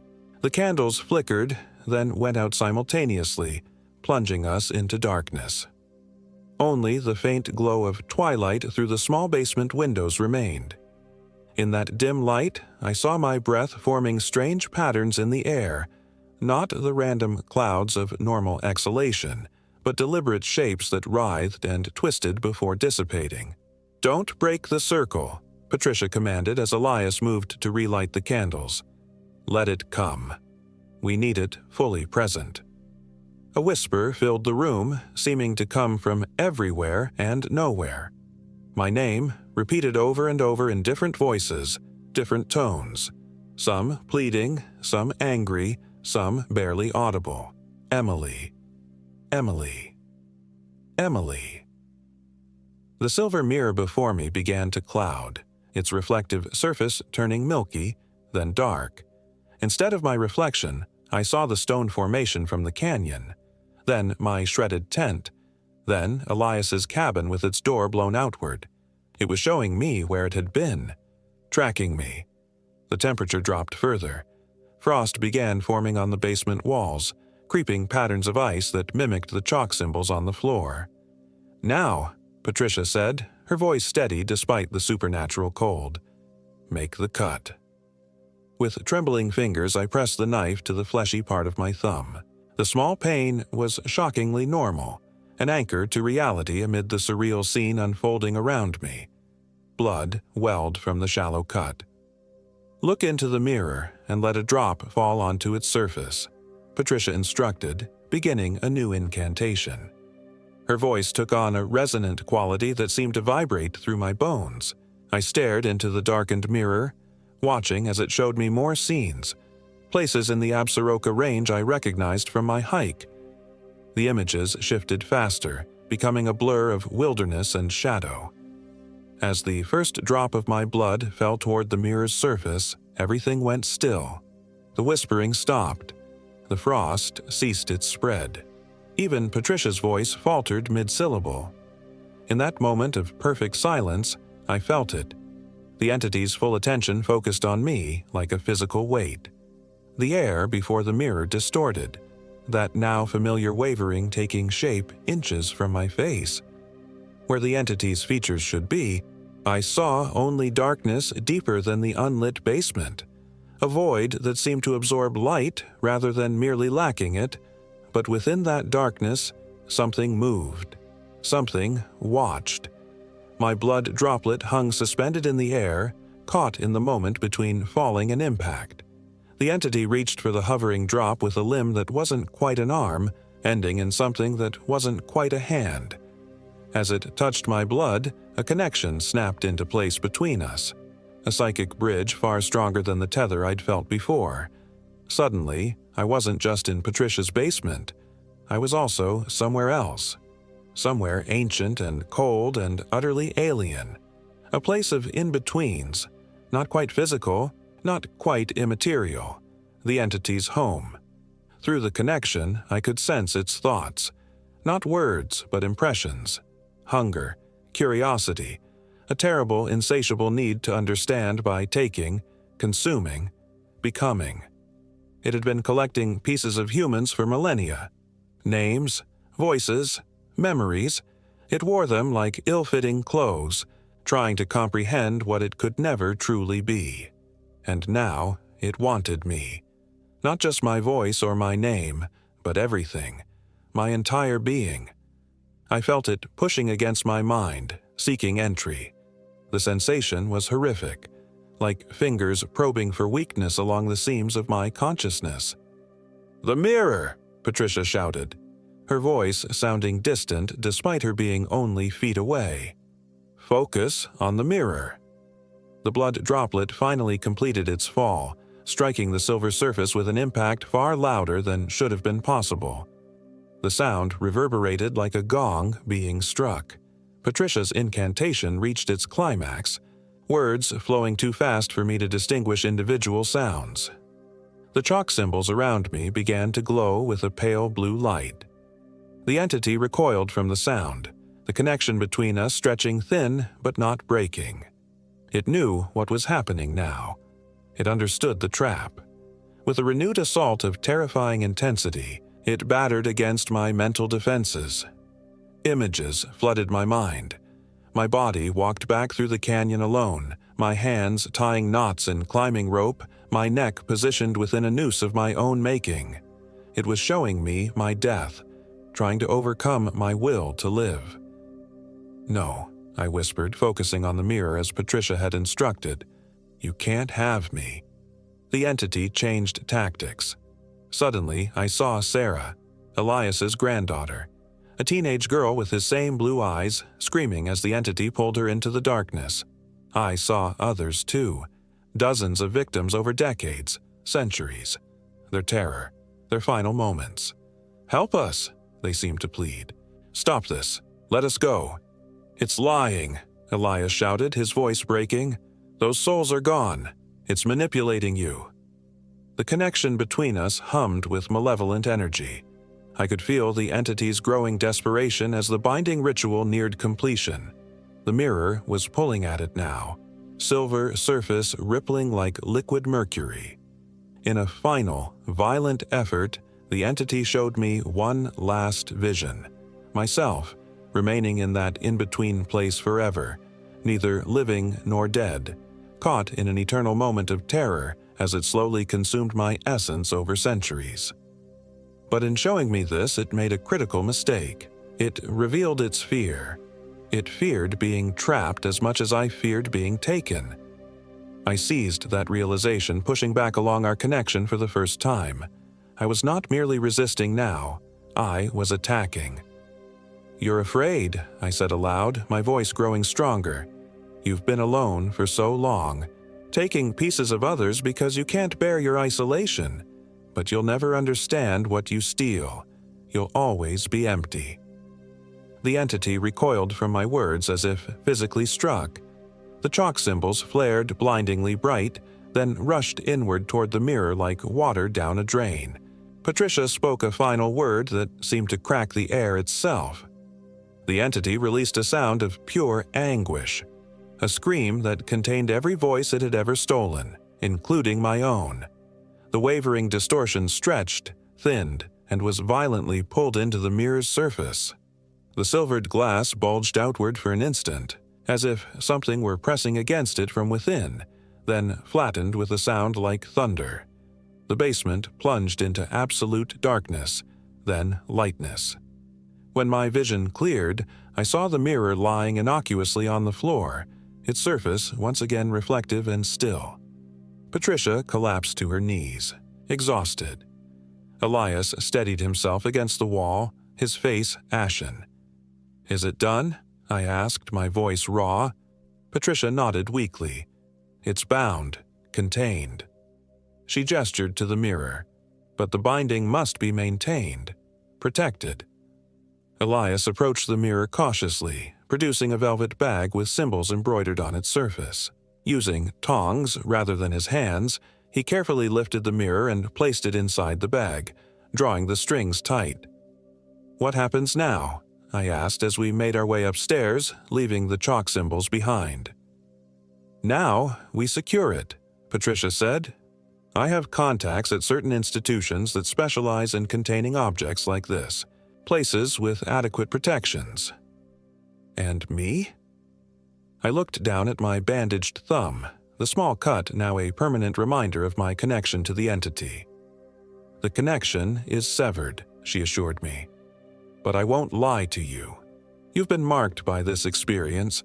You'll be more sensitive to such things now, more aware of the thin places in the world where what's behind the veil sometimes slips through." Elias laid a comforting hand on my shoulder. "You'll need time to heal, not just physically."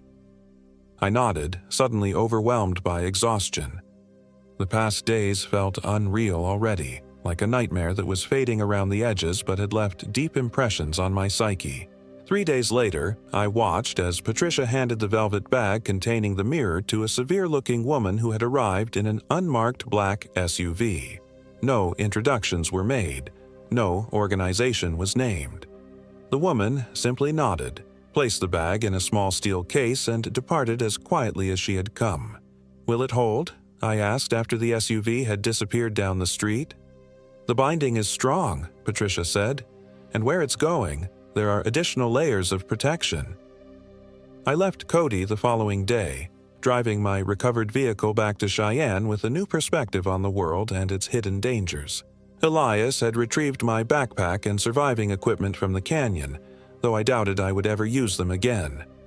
My hiking days, at least solo hiking, were finished. In the months that followed, I found myself drawn to Patricia's research. What else was out there, hiding in the wilderness or the shadows of civilization? How many other entities existed, preying on the unsuspecting?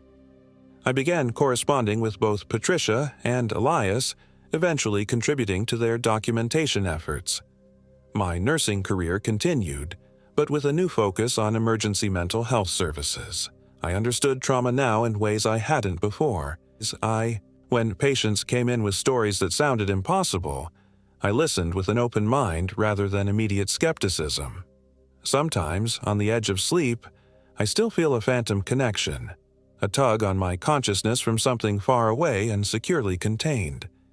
In those moments, I imagine the entity in its silver prison, watching, waiting, collecting what little information it can from my distant thoughts.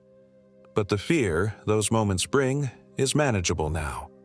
I've faced the darkness and survived. I've seen what lurks in the remote places of the world and helped bind it.